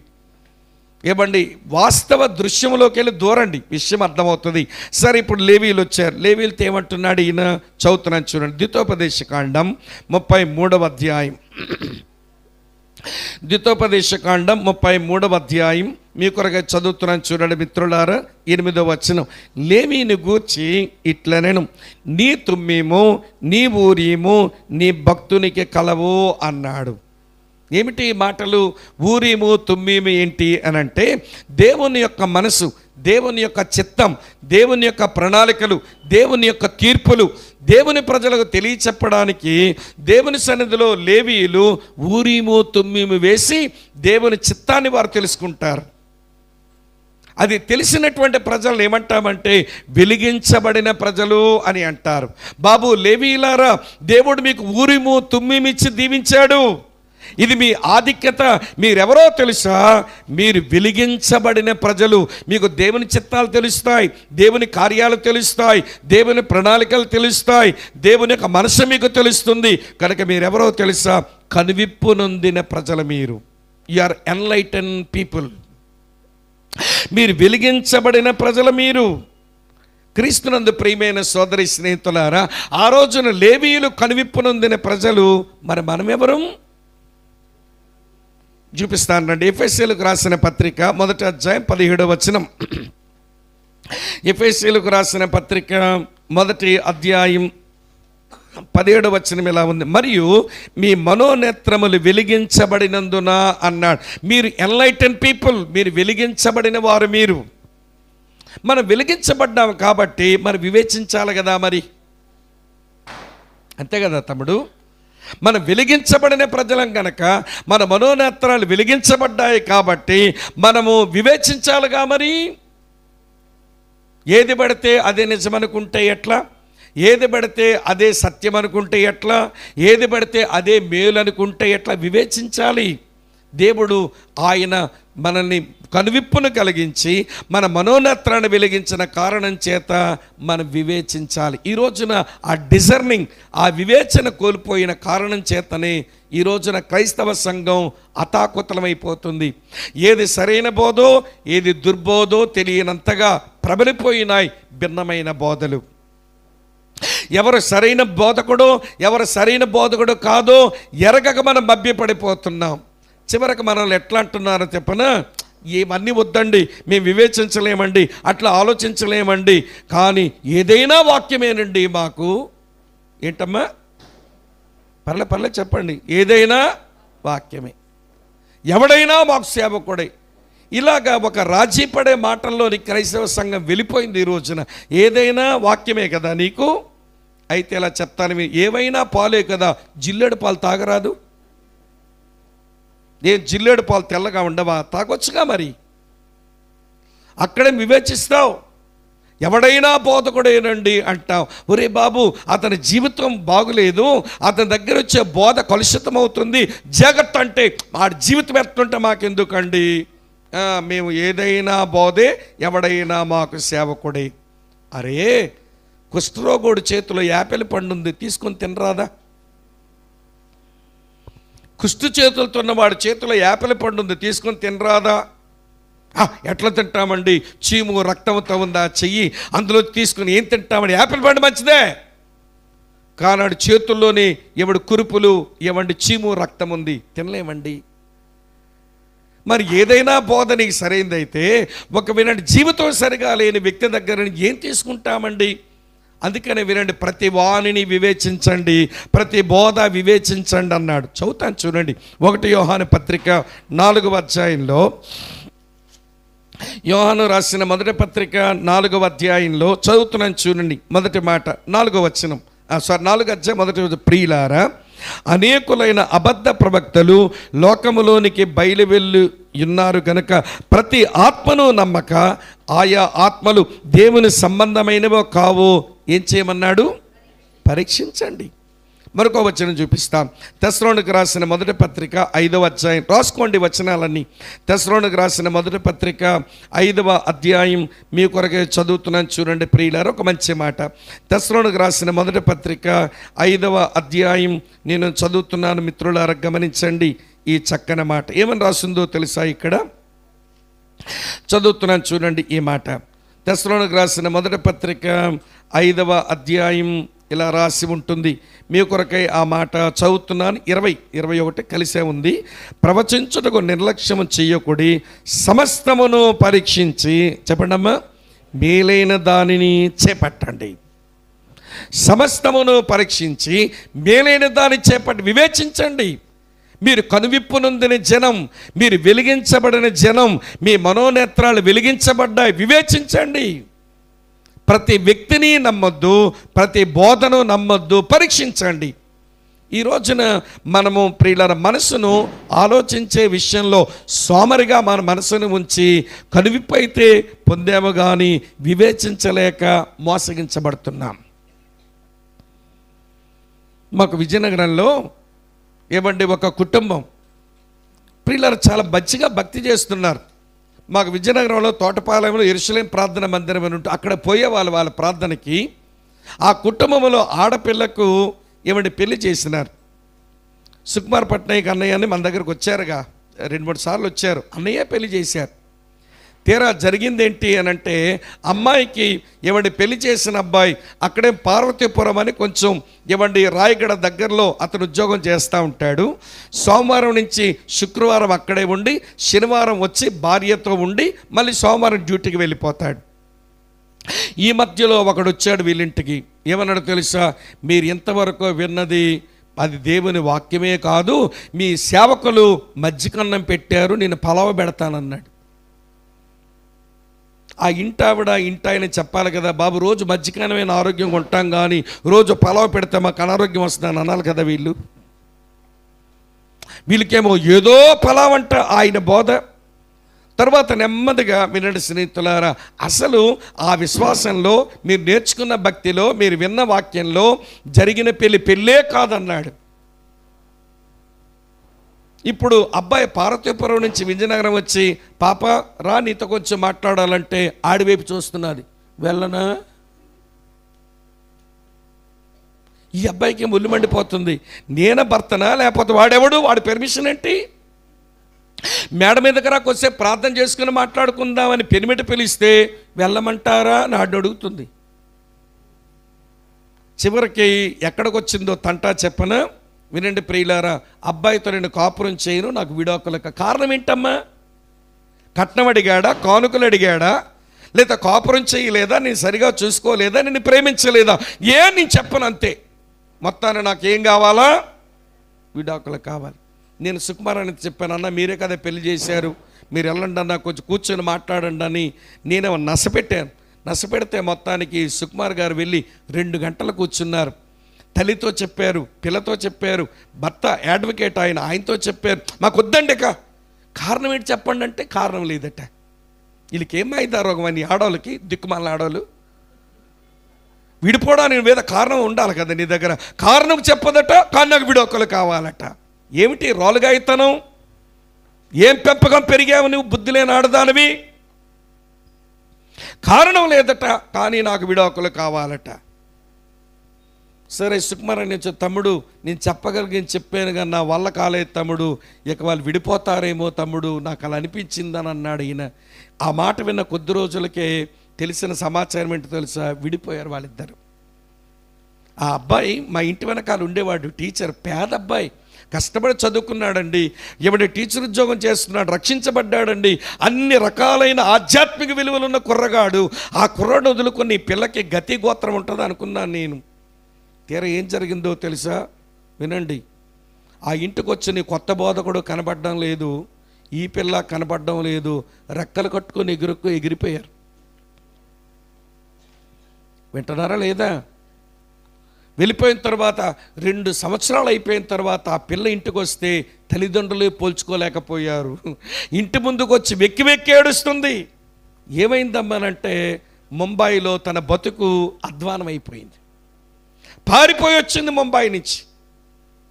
వీడి ఇంటిలో దూరి ఏవండి ఆడాలని తల్లిని కూతురిని మభ్య పెడితే ఆ భర్త ఏమీ చెప్పుకోలేకపోతే చివరికి పిల్ల జీవితం అధ్వానమైపోయింది.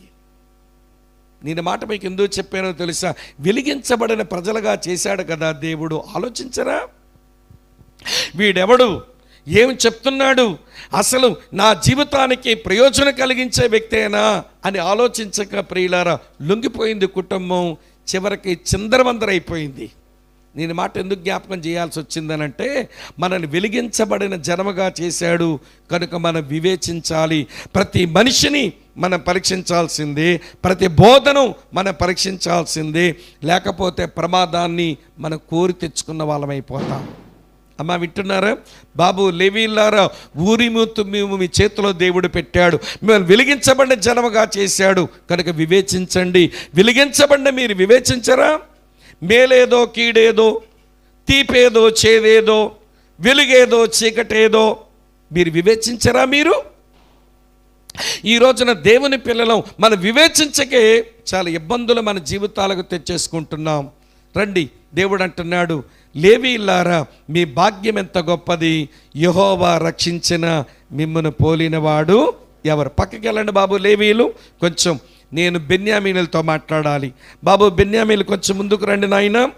బాబు రూబేనీలారా మీరు జీవించే జనము, యోధావారులారా మీరు ప్రార్థించే జనము, ఓ లేవీయులారా మీరు వెలిగించబడిన జనము.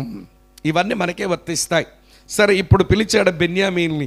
వీళ్ళతో ఏమంటున్నాడో చూడండి, 12వ వచనం, ద్వితోపదేశకాండ 33:12. బెన్యామీను గూర్చి ఇట్లా నేను, బెన్యామీను యెహోవాకు ప్రియుడు, ఆయన యొద్ద అతడు సురక్షితముగా నివసించును, దినమెల్లా ఆయన తనకి ఆశ్రయమగును, ఆయన భుజముల మధ్య అతడు నివసించును. బాబు బెన్యామీన్లారా మీ భాగ్యం ఎంత గొప్పది. మీరెవరో తెలుసా? మీరు కాపాడబడే జనం, ప్రొటెక్టెడ్ పీపుల్. మీరు ఎంత బాగా కాపాడబడతారంటే సురక్షితంగా నివసిస్తారు. దేవుడే మీకు ఆశ్రయమైపోతాడు. ఆయన భుజముల మధ్య నీవు నివసించే భాగ్యం నీకు దొరుకుతుంది. మీరు ఎవరో తెలుసా? మీరు కాపాడబడే జనం. అన్నదమ్ములారా, అక్కచెల్లులారా వినండి. ఆ రోజున బెన్యామీలు కాపాడబడే జనం, ఈరోజు మనము కూడా కాపాడబడే వీఆర్ ప్రొటెక్టెడ్ పీపుల్. ఎన్ని ఉపద్రవాలు, ఎన్ని కీడులు, ఏమండి ఎంత దుష్టుడు చేసే ఎన్ని పనులు మన మీదకి వచ్చినా ఈరోజు ఇంకా మనం ఇలా ప్రభువులో భక్తి చేసుకుంటూ ఉండగలిగామంటే మన శక్తి సామర్థ్యాలు కాదు, ఆయన మన భద్రపరుస్తూ వస్తున్నాడు. అమ్మ వింటున్నారా? అప్పుడప్పుడు కొన్ని సంగతులు వింటే గుండె జారిపోతుంది. బురే, నేను అక్కడ ఉంటే ఈ పాటు చచ్చిపోయిందును కదా, దేవుడు ఎట్లా కాపాడినాడు నన్ను అనిపిస్తూ ఉంటుంది. అలాంటి బోల్డని సంగతులు నేను చెప్పగలను. ఒకసారి మా దగ్గర ఏమండి ఒక ఆయన సేవకుడుగా ఉన్నాడు, జాన్ మత్తయ్య అతని పేరు. ఏదో పేరు, కొండల్లో ఉండి సారా కాసుకుని ఉండేవాడు. రేడియోలో వచ్చిన వాక్యమైన మారుమనసి పొంది తర్వాత మా దగ్గరకు వచ్చి మాతో కలిసి సేవలో ఉండాడు జాన్ మత్తయ్య. నేనేమో ఒక ఊరికి వెళ్ళాలి, ఓ 2 కొండలు దాటి అవతల వెళ్ళాలి. నేను బండి మీద రెడీగా ఉంటే, అనయ్య నాకు అక్కడ చిన్న పని పడింది, నేను వెళ్ళి ఈరోజు ఆరాధన నడిపించి వస్తాను, మీరు వెళ్ళిపోతే మంచిది వెనక్కని నా బండి తీసుకొని ఆయన బండి ఎక్కిపోయాడు. ఆ ఒరిస్సా కొండల మీద నుంచి దిగారంట. ఏమంటే నా పని ముగించేద్దామని ఆ రోజు. వినండి, జాన్ మత్తయ్య ఎక్కాడు. ఎక్కిన తర్వాత వినండి ప్రియులారా, ఆయన బండి మీద వెళ్తుంటే బండి నెంబర్ చూసి నేనే పైన ఉన్నానని, నా సంగతి ఏంటో తెలియని మనుషులు బండి నెంబర్ చూసి జాన్ మత్తయ్యని కిందన పడగొట్టి ఈ రెండిట్లో నుంచి ఫోక్స్ పుల్లలతో పొడి చేశారు. ఈ 2 చచ్చిపోలేదు. ఆ పొలాల్లో పనిచేసే వాళ్ళు పరుగు పరుగున వచ్చారు. నేను అనుకున్నానట ఈ జాన్ మత్తయ్య ఇక్కడి నుంచి రక్తం కారిపోతుంటే పారిపోయారు వాళ్ళు. ఎవడు పొడిచిన వాళ్ళు చంపేద్దామని అనుకున్నారట. దేవుడు నా స్థానంలో జాన్ మత్తయ్య ఉన్నాడు. ఇక్కడ 2 కన్నాలు పడిపోయినాయి. పాతపట్నంలో హాస్పిటల్లో జాయిన్ చేస్తే కొద్ది రోజు నయమైంది, కానీ వాయిస్ దెబ్బతినింది. సేవకుడు మాటే కదా మాకు బలం, మేము మాట్లాడలేకపోతే ఇంకేం సేవ చేస్తాం. కొద్ది రోజులు అట్లా ఉండి అతని వయసు కూడా కొంచెం పెరిగినవాడు కనుక బలహీనమై తర్వాత చనిపోయినాడు. కానీ వాస్తవంగా నేను అక్కడ ఉండాలి. అలాంటి సంఘటనలు చాలా దుర్లై నా జీవితంలో. అందుకనే ఏమండి సీఏ గారు అన్నారు, మీ బండి మీద ఏసే వాక్యాలు రాసుకొని ఉండకండి మీ కార్ల మీద అన్నాడు. ఏమండి మనమేమో ఏసే వాక్యాలు రాస్తాం, కదండి. రాయొద్దన్నాడు సిఐ, రాయొద్దు, మీరు ప్రమాదం ఉంది మీకు. మీరు పోతున్నప్పుడు మీరు ఏదో అందరూ 10 మందికి చెప్పి ఎక్కడి నుంచి నేను అక్కడికి ఇలా వెళ్తున్నాను గొప్పలు చెప్పుకొని వెళ్ళకండి, మీరు ఎక్కడికి వెళ్ళాలో కూడా సైలెంట్గా పోండి అన్నాడు. ఈ విషయం ఎందుకు జరిగిందనంటే, ఈవిడ ప్రమాదం ఉంది, చాలాసార్లు మరణపు అంచుల వరకు పోయినట్టుగా ఉంటుంది, కానీ దేవుడు అద్భుతంగా కాపాడుతూ ఉంటాడు. ఒక విషయం చెప్తాను, దేవుని చేత కాపాడబడే ప్రజలు వినండి, దేవుణ్ణి గణపరిచే సాక్షులు ఉండాలి. మన రెస్పాన్సిబిలిటీ. అగ్నిలోంచి దేవుడు బయటికి తీసుకొచ్చాడు, కాపాడాడు కదండి. నెబుకద్నెజరు ముందు ఎంత గొప్ప సాక్షులైనారు, అతని వల్ల దేవుడు ఎలా గణపరచబడ్డాడు. అమ్మ ఆలకిస్తున్నారా మీరు? సింహాల బోన్ నుంచి కాపాడబడ్డాడు దానియేలు. బయటకు వచ్చిన తర్వాత ఎంత గొప్ప సాక్ష్యం ప్రబలిపోయింది. చెరసాల్లోంచి బయటకు వచ్చినారు పౌలు శీలలు, ఎంత గొప్ప సాక్ష్యం ప్రబలిపోయింది. హేరోదు జైల్లో పెట్టించాడు, బయటకు వచ్చాడు పేతురు, ఎంత గొప్పగా సాక్ష్యం ప్రబలిపోయింది. నాకు అర్థమైన విషయం ఏంటనంటే, దేవుని చేత కాపాడబడే దేవుని జనం దేవుని మహిమ తెచ్చేలాగా సాక్షులుగా బతకడమే వాళ్ళ బాధ్యత. ఇంకా బతకపోతే నువ్వు ఎందుకు సాక్షిగా? అక్కడే చచ్చుండేదానివి, అక్కడే చచ్చుండేవాడివి. దేవుడు అద్భుతంగా నిన్ను ప్రొటెక్ట్ చేశాడు. ఎందుకో తెలుసా? ఆయన గురించి సాక్ష్యం ఇవ్వడానికి. పోనీ అంతెందుకండి, కరోనా వచ్చింది, ఇక్కడ చావలసిన వాళ్ళు ఎంతమంది లేము? కరోనా కరిచిన తర్వాత కూడా బతికిన కరోనా వీరులు ఎంతమంది ఉన్నారు? చేయొద్దండి. ఊరి బాబు, ఎంతమందిని కరిచిందా కరోనా? అయితే కరోనా వీళ్ళు చాలామంది ఉన్నారు. చచ్చిన వాళ్ళతో మనం చచ్చిపోయి ఉండేవాళ్ళం కదా మనం. కానీ దేవుడు ఎందుకు కాపాడినట్టు? మా శ్రీకాకుళంలో పెద్ద ఆయన ఉంటాడు, ఆయన పవర్ ప్లాంట్ ఉందండి ఓన్గా. 2000 మంది ఎంప్లాయీస్ ఉంటారు. శ్రీకాకుళం ఎంట్రన్స్లో ఏమండి ఒక పవర్ ప్లాంట్ ఉంది ఆయనకి. 2000 మంది జీతాలు ఇస్తాడు. ఒక స్టార్ హోటల్ ఉంది, పెద్ద పెద్ద బంగారపు దుకాణాలు ఉన్నాయి. కరోనా వచ్చింది. కరోనా వస్తే అపోలోలో జాయిన్ చేశారు, బాగుపడ్డం లేదట. ఒక జర్నలిస్ట్ చెప్తున్నాడు, అన్న ఏమైందో తెలుసా మీకు? వరం గారిని బేగంపేట నుంచి హెలికాప్టర్ తెప్పించి ఈ వైజాగ్ అపోలో నుంచి హైదరాబాద్ తీసుకుని వెళ్ళి వైద్యం చేద్దాం అనుకున్నారు కొడుకులు. డబ్బంత ఉందండి వాళ్ళకి. హెలికాప్టర్ బుక్ చేశారు. బేగంపేటలో ఏమండి హెలికాప్టర్ బయలుదేరుతుంది. మనిషినేమి ఇక్కడ రెడీ చేస్తున్నారు, మధ్యలోనే హెలికాప్టర్ ఉంది, మధ్యలో ప్రాణం పోయింది. కోట్లకు పడగలెత్తిన వాళ్ళు చచ్చిపోయారు కదా. కానీ ఈరోజు మనం ఎందుకు కాపాడబడి బ్రతుకున్నామంటే, నీ వలన దేవుడు ఏదో పని చేయించుకోవాలనుకుని బతికుంచాడు అంతే. లేకపోతే కరోనాతో చచ్చిన వాళ్ళతో నువ్వు ఎప్పుడో చావాల్సిన వాడివి, నేను కూడా ఎప్పుడో చావాల్సిన వాడిని. కానీ దేవుడు కాపాడబడే జన్మగా మనల్ని ఉంచాడు, ప్రొటెక్ట్ చేశాడు. ఎందుకంటే మన ద్వారా మన చేత ఏదో దేవుని పని జరగాలట. ఆ పని చేయకుండా మళ్ళీ నిర్లిప్తంగా నిర్లక్ష్యంగా బతికితే నువ్వు బతకడమే అనవసరం. అసలు చచ్చినోళ్ళతో చచ్చి ఉండాల్సింది. చెల్లి, అక్క, తమ్ముడన్న వినండి, కాపాడబడే ప్రజలు వారు దేవునికి మహిమని తీసుకుని వచ్చారు.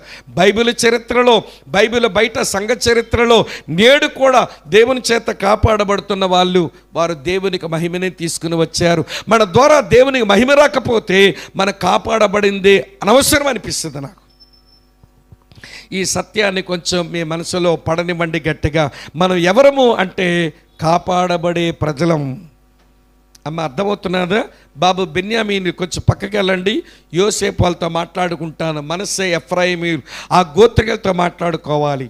సరే, పోయినారు పక్కకి. ఇప్పుడు యోసేపు వారి గురించి మాట్లాడుతున్నాడు. యోసేపు అనగానే ఇందులో 2 గోత్రాలు ఉంటాయి, మీకు తెలుసు ఆ విషయం. 13వ వచనం చూడండి. ద్వితోపదేశకాండం 33:13. యోసేపుని గురించి ఇట్లా నేను ఏమన్నాడు ఆయన? చౌత్రం చూడండి. ఆకాశ పరమార్థం వలన, మంచు వలన, క్రింద కృంగి ఉన్న అగాధ జలముల వలన, సూర్యుని వలన కలుగు ఫలముల్లోని శ్రేష్ఠ పదార్థముల వలన, చంద్రుడు పుట్టించు శ్రేష్ఠ పదార్థముల వలన, పురాతన పర్వతముల శ్రేష్ఠ పదార్థముల వలన, నిత్య పర్వతముల శ్రేష్ఠ పదార్థముల వలన, సంపూర్ణముగా ఫలించు భూమికి కలిగిన శ్రేష్ఠ పదార్థం వలన యెహోవా అతని భూమిని దీవించును.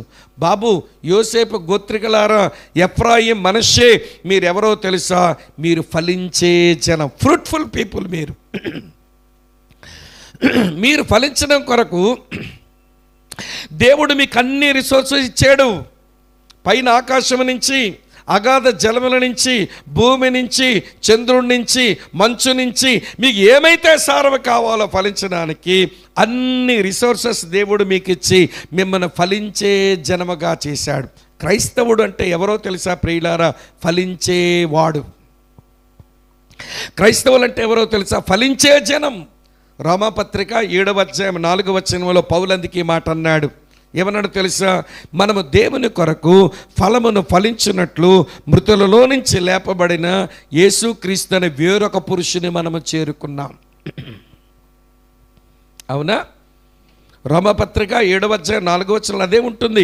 మనం దేవుని కొరకు ఫలమును ఫలించినట్లు మృతులలో నుంచి లేపబడిన యేసుక్రీస్తు అని వేరొక పురుషుని చేరుకున్నాం. మన ప్రాచీన పురుషుని వదులుకొని మనల్ని ఫలించే జనముగా చేయటం దేవుడు, అది మన భాగ్యమైతే మనం ఫలించి ఆయనకు మహిమ తేవాలి, అది మన బాధ్యత. కాపాడబడిన మనము సాక్ష్యం ఇవ్వాలి, ఫలించే మనము మహిమపరచ. అదే కదా యోహాను సువార్త 15:8 ఉన్నమాట, మీరు బహుగా ఫలించుట వలన నా తండ్రి ఏమగును? మహిమపరచబడి. కాపాడబడిన మనం సాక్ష్యం ఇద్దాము, ఫలించే మనము ఆయనకు మహిమను తీసుకుని వద్దాం.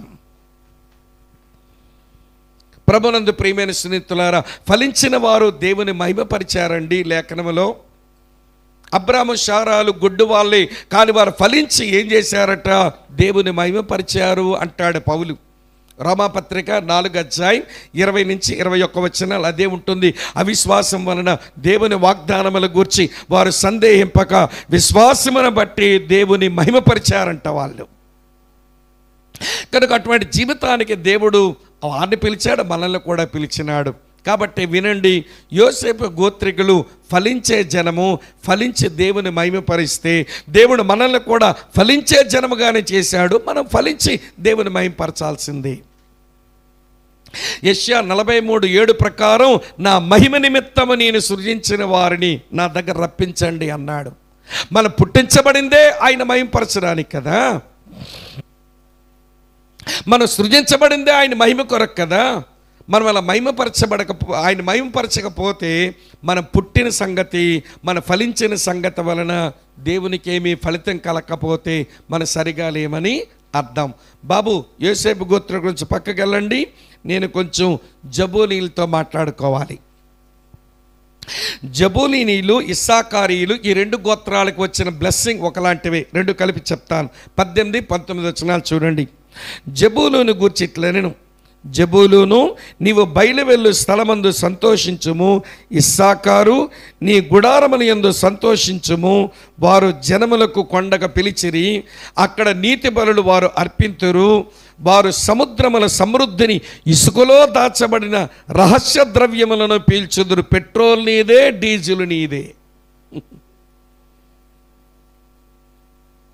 పెట్రోల్ నీదే, డీజిల్ నీదే. ఇసుకలో దాచబడిన రహస్య పీల్చుదురు. దేవుడు మిమ్మల్ని అలా ఆశీర్వదించి మిమ్మల్ని ఎట్లా చేశాడో తెలుసా? మీరు సంతోషించే జనం, జాయ్ఫుల్ పీపుల్. మీరు సంతోషించే జనం. మీరు చెల్లి, అక్క, తమ్ముడన్న వినండి, యేసుక్రీస్తునందు మనం ఎవరమో తెలుసా? మనము ఆనందించే జనం, లేదా సంతోషించే జనం. మరి ఆనందింపజేశాడు, సంతోషింపజేసి మన బాధ్యత ఏంటనంటే నీతి బలులు అర్పించడమే. ఏం చేస్తున్నారంటే వీళ్ళు ఎవరి నీతి బలులు అర్పింతురు. సంతోషించే ఆనందించే జనముగా చేశాడు గనక మీరు బలి అర్పణలు చేయండి, సమర్పించుకోండి అని పిలిపించినాడు మోషే వాళ్ళ ఆ రోజున 2 గోత్రాల వారికి. అదే మాటలు మనకే వర్తిస్తాయి. మనం ఆనందించే జనం. ఎవరమ్మా? ఇక్కడ ఉన్నారా లేదా? పేరు మాత్రం ఆనందించే జనం, మన పేరు ఆనందమే, కానీ ముఖంలోనే వినండి విచారం అంతా కొట్టొచ్చినట్టు కనబడతా ఉంటుంది. ఈయన పేరేమో, ఎవరుంటే నన్ను మన్నించండి, ఆయన పేరేమో నిత్యానందం అంట. వాళ్ళకాడ ఒకరోజు ఆనందంగా కనబడు, దొమ్మలు ఆడుతుంటాడు, దొమ్మలు కూడా మొక్క వేసుకొని, సీతర మొక్క వేసుకొని, పేరేమో నిత్యానందం అని పెట్టుకున్నాం. ఆ పేరు కన్నా సార్థకం చేయాలి కదా. ఏమంటే మన ఆనందానికి ఆధారం విన సంఘటనలు కావు. మన ఆనందానికి ఆధారం సంఘటనలు కాకూడదు. సంఘటనలను బట్టి సంతోషించేవాడు అన్యుడు. ఏమండి, ఎప్పుడైనా హ్యాపెనింగ్స్ని బట్టి హ్యాపీనెస్ వస్తే నువ్వు జెంటైల్ అంతే. పరిస్థితులు ఎట్లున్నా కానీ నువ్వు నమ్మిన దేవుని బట్టి ఆనందిస్తే అది నిజమైన ఆత్మ సంబంధమైన అనుభవం. అందుకే నేను అప్పుడప్పుడు అంటుంటాను ఈ మాట, అన్నీ అనుకూలంగా ఉంటే ఆనందించేవాడు అన్యుడు, అన్నీ అననుకూలంగా ఉంటే ఆనందించేవాడు ఆత్మీయుడు. మీరెవరో తెలుసుకోండి మరి. ఏంటమ్మా? అన్నీ అనుకూలంగా ఉంటే ఆనందించేవాడు అన్యుడు, అన్నీ అననుకూలంగా ఉంటే ఆనందించేవాడు చెప్పండమ్మా ఆత్మీయుడు. మన ఆనందానికి ఆధారం మీరు సంఘటనలు కావు, మన ఆనందానికి ఆధారం మన ఆరాధ్య దైవం. అది ఎరిగి పౌలు మాట అన్నాడు. ఫిలిప్పీ 4:4 మీకు బాగా తెలిసిన వచనం ఏంటని చెప్పండి. ఏమండి, ఎల్లప్పుడూ ప్రభువునందు ఆనందించుడి, మరలా చెప్పుదును ఆనందించుడి. మనం ఆనందించే జనం. అలా దేవుడు చేశాడు గనక ఆయన ఇచ్చిన ఆనందమును బట్టి మనం ఏం చేయాలో తెలుసిన, సమర్పించుకునే స్థాయికి రావాలి. అది మన బాధ్యత. సమర్పించుకోవాలి. మన సమయమా, మన సంపద, మన బలమా, ఏది దేవుడు ఆ యొక్క పని కొరకు, ఆయన మందిరం కొరకు, సేవ కొరకు అవసరమో సమర్పించుకునే మనసులోనికి మనం వచ్చి తీరవలసిందే. కారణం మనల్ని ఆనందించే జనముగా చేశాడు. ఇంకెక్కువ చెప్పలేను. అమ్మా వినండి బాబు, ఇస్సాకారీలు జబూలు పక్కకి వెళ్ళండి బాబు. నేను దానుతో గాదుతో మాట్లాడుకోవాలి. దాను గాదుతో మాట్లాడేది కూడా దాదాపు ఒకేలా ఉంటాయి కానీ కలిపే చెప్తాను నేను. గాదు వారిని దాను వారితో అంటున్నాడు. చూడండి 20వ వచనం. గాదును గూర్చి ఇట్లా, నేను గాదును విశాలపరచువాడు స్తుతించబడును, అతడు ఆడు సింహం వలె పొంచి ఉండును. 22వ వచనం చూడండి. దానును గూర్చి ఇట్లా, నేను దాను సింహపిల్ల అన్నాడు. దాను గాదులు మీరు సింహాలు లాంటి వారు అన్నాడు. అంటే అర్థం ఏంటో తెలుసా? మీరు ధైర్యము గల జనం, మీరు కరేజియస్ పీపుల్ అండి. మీరు సింహం లాంటి వారు. మనకు వచనం తెలుసు. ఏమంటే 28వ అధ్యాయం సామెతల గ్రంథం 1వ వచనంలో, నీతిమంతుడు ఎట్లుంటాడటమ్మా? సింహం వలె ధైర్యంగా ఉంటాడు, దుష్టుడు ఎవడో తరమకుండానే పారిపోతాడట. ఆ 2 గోత్రాల వారిని ధైర్యము గల జనముగా చేశాడు. ఇక్కడ కూర్చున్న మనల్ని కూడా దేవుడు ధైర్యము గల జనముగానే చేశాడు. మనం ధైర్యము గల జనం. మరి మోడీ జ్వరం వస్తుందేంటి మనకి? ఏం జ్వరం? మోడీ ఫీవర్ అంట. ఏమండి, ఏమండి గిద్దలూరు అటువైపు వెళ్తే ఒక ఆయన అంటాడు, మోడీ జ్వరమే కాదన్నా మనోళ్ళకి బీజేపీ బేదులు పట్టాయి అన్నాడు. బేదులు అంటే ఏంటో నాకు అప్పటివరకు తెలియదు. అడిగి బేదులు అంటే ఏంటి బ్రదర్? విరోచన. బీజేపీ విరోచనాలట, మోడీ జ్వరం అంట. వినండి, బైబిల్లో రాసి ఉంటుంది ఒక మాట. వినండి, ప్రభువు నాకు సహాయుడు, నేను ఎవరికి భయపడను అని ధైర్యంగా చెప్పవలసిన వారమాట. అదే కదండి హెబ్రీ పత్రిక 13వ అధ్యాయంలో ఉంటుంది. హెబ్రీలకు రాసిన పత్రిక 13వ అధ్యాయంలో చదువుతున్నాను చూడండి ఈ మాట. ఏమి రాస్తుంది? 6వ వచనం. కాబట్టి ప్రభువు నాకు సహాయుడు, నేను భయపడను, నరమాత్రుడు నాకేమి చేయగలడని మంచి ధైర్యంతో చెప్పగలవారమై ఉన్నాం. దేవుడు మనల్ని ధైర్యము గల జనముగా చేశాడు కనుక నరమాత్రులు మాకేమి చేయగలరని ధైర్యంతో సాక్ష్యం ఇవ్వవలసిన ప్రజలం కదా మనం. దేవుడు మనకు పిరిగితనము గల ఆత్మని ఇవ్వలేదు, శక్తియు ప్రేమయు ఇంద్రియ నిగ్రహము గల ఆత్మని ఇచ్చినని మనం చదువుకుంటాం. కనుక ధైర్యము గల జనముగా చేశాడు గనక ఆయన మాటలు ప్రకటించడానికి ధైర్యాన్ని వహిద్దాం. హిమాచల్ ప్రదేశ్లో మనాలిలోకి పోయాం. అంటే దాదాపు నేను ఏమండి ప్రతి సంవత్సరం జూన్ జూలై నెలలో ఆ స్థలానికి వెళ్ళి పరిచర్య చేసే అవకాశం కొన్ని సంవత్సరాలు దేవుడు అనుగ్రహిస్తే పోయాను. వెళ్ళిన తర్వాత అక్కడ ఉన్న మన వాళ్ళ మిషనరీస్ని అందరినీ కూర్చోబెట్టి మాట్లాడితే, తమ్ముడు మిషనరీకి వచ్చావు కదా, ఎంతకాలం నుంచి పరిచర్య చేసావు, నువ్వు చేసిన పరిచర్య ఏంటనంటే, ఇక్కడ పరిచర్య ఏంటన్నా, ప్రమాదం అయితేను అన్న. ప్రమాదమా? కరపత్రం ఎవరికైనా ఇచ్చావా? ఎక్కడ ఇస్తామన్నా, ఇక్కడ మనాలిలోనా అన్నాడు. సరే, నేను ఇంకొక 2 అన్నయ్యలు వెళ్ళాం ఆ టైంలో.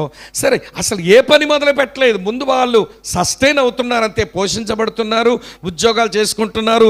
మిషనరీకి వచ్చేవని మన దగ్గర చెప్తుంటే మనమేమో అమ్మో ఇంత చలా, ఇంత కష్టమా, ఇంత వ్యతిరేకత, ఇలాంటి దగ్గర సేవ చేస్తున్నారా, కానుకలు పట్టండ్రా, కానుకలు ఇవ్వండ్రా, గమ్ బూట్లు కొనండ్రా, చలి బూట్లు.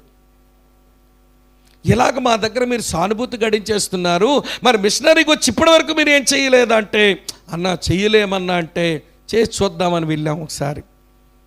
మనాలిలో వినండి, హాట్ వాటర్ స్ప్రింగ్స్ వస్తాయి. వశిష్ఠ అనే ప్లేస్ ఉంటుంది, పూజారులు ఉంటారు అక్కడ.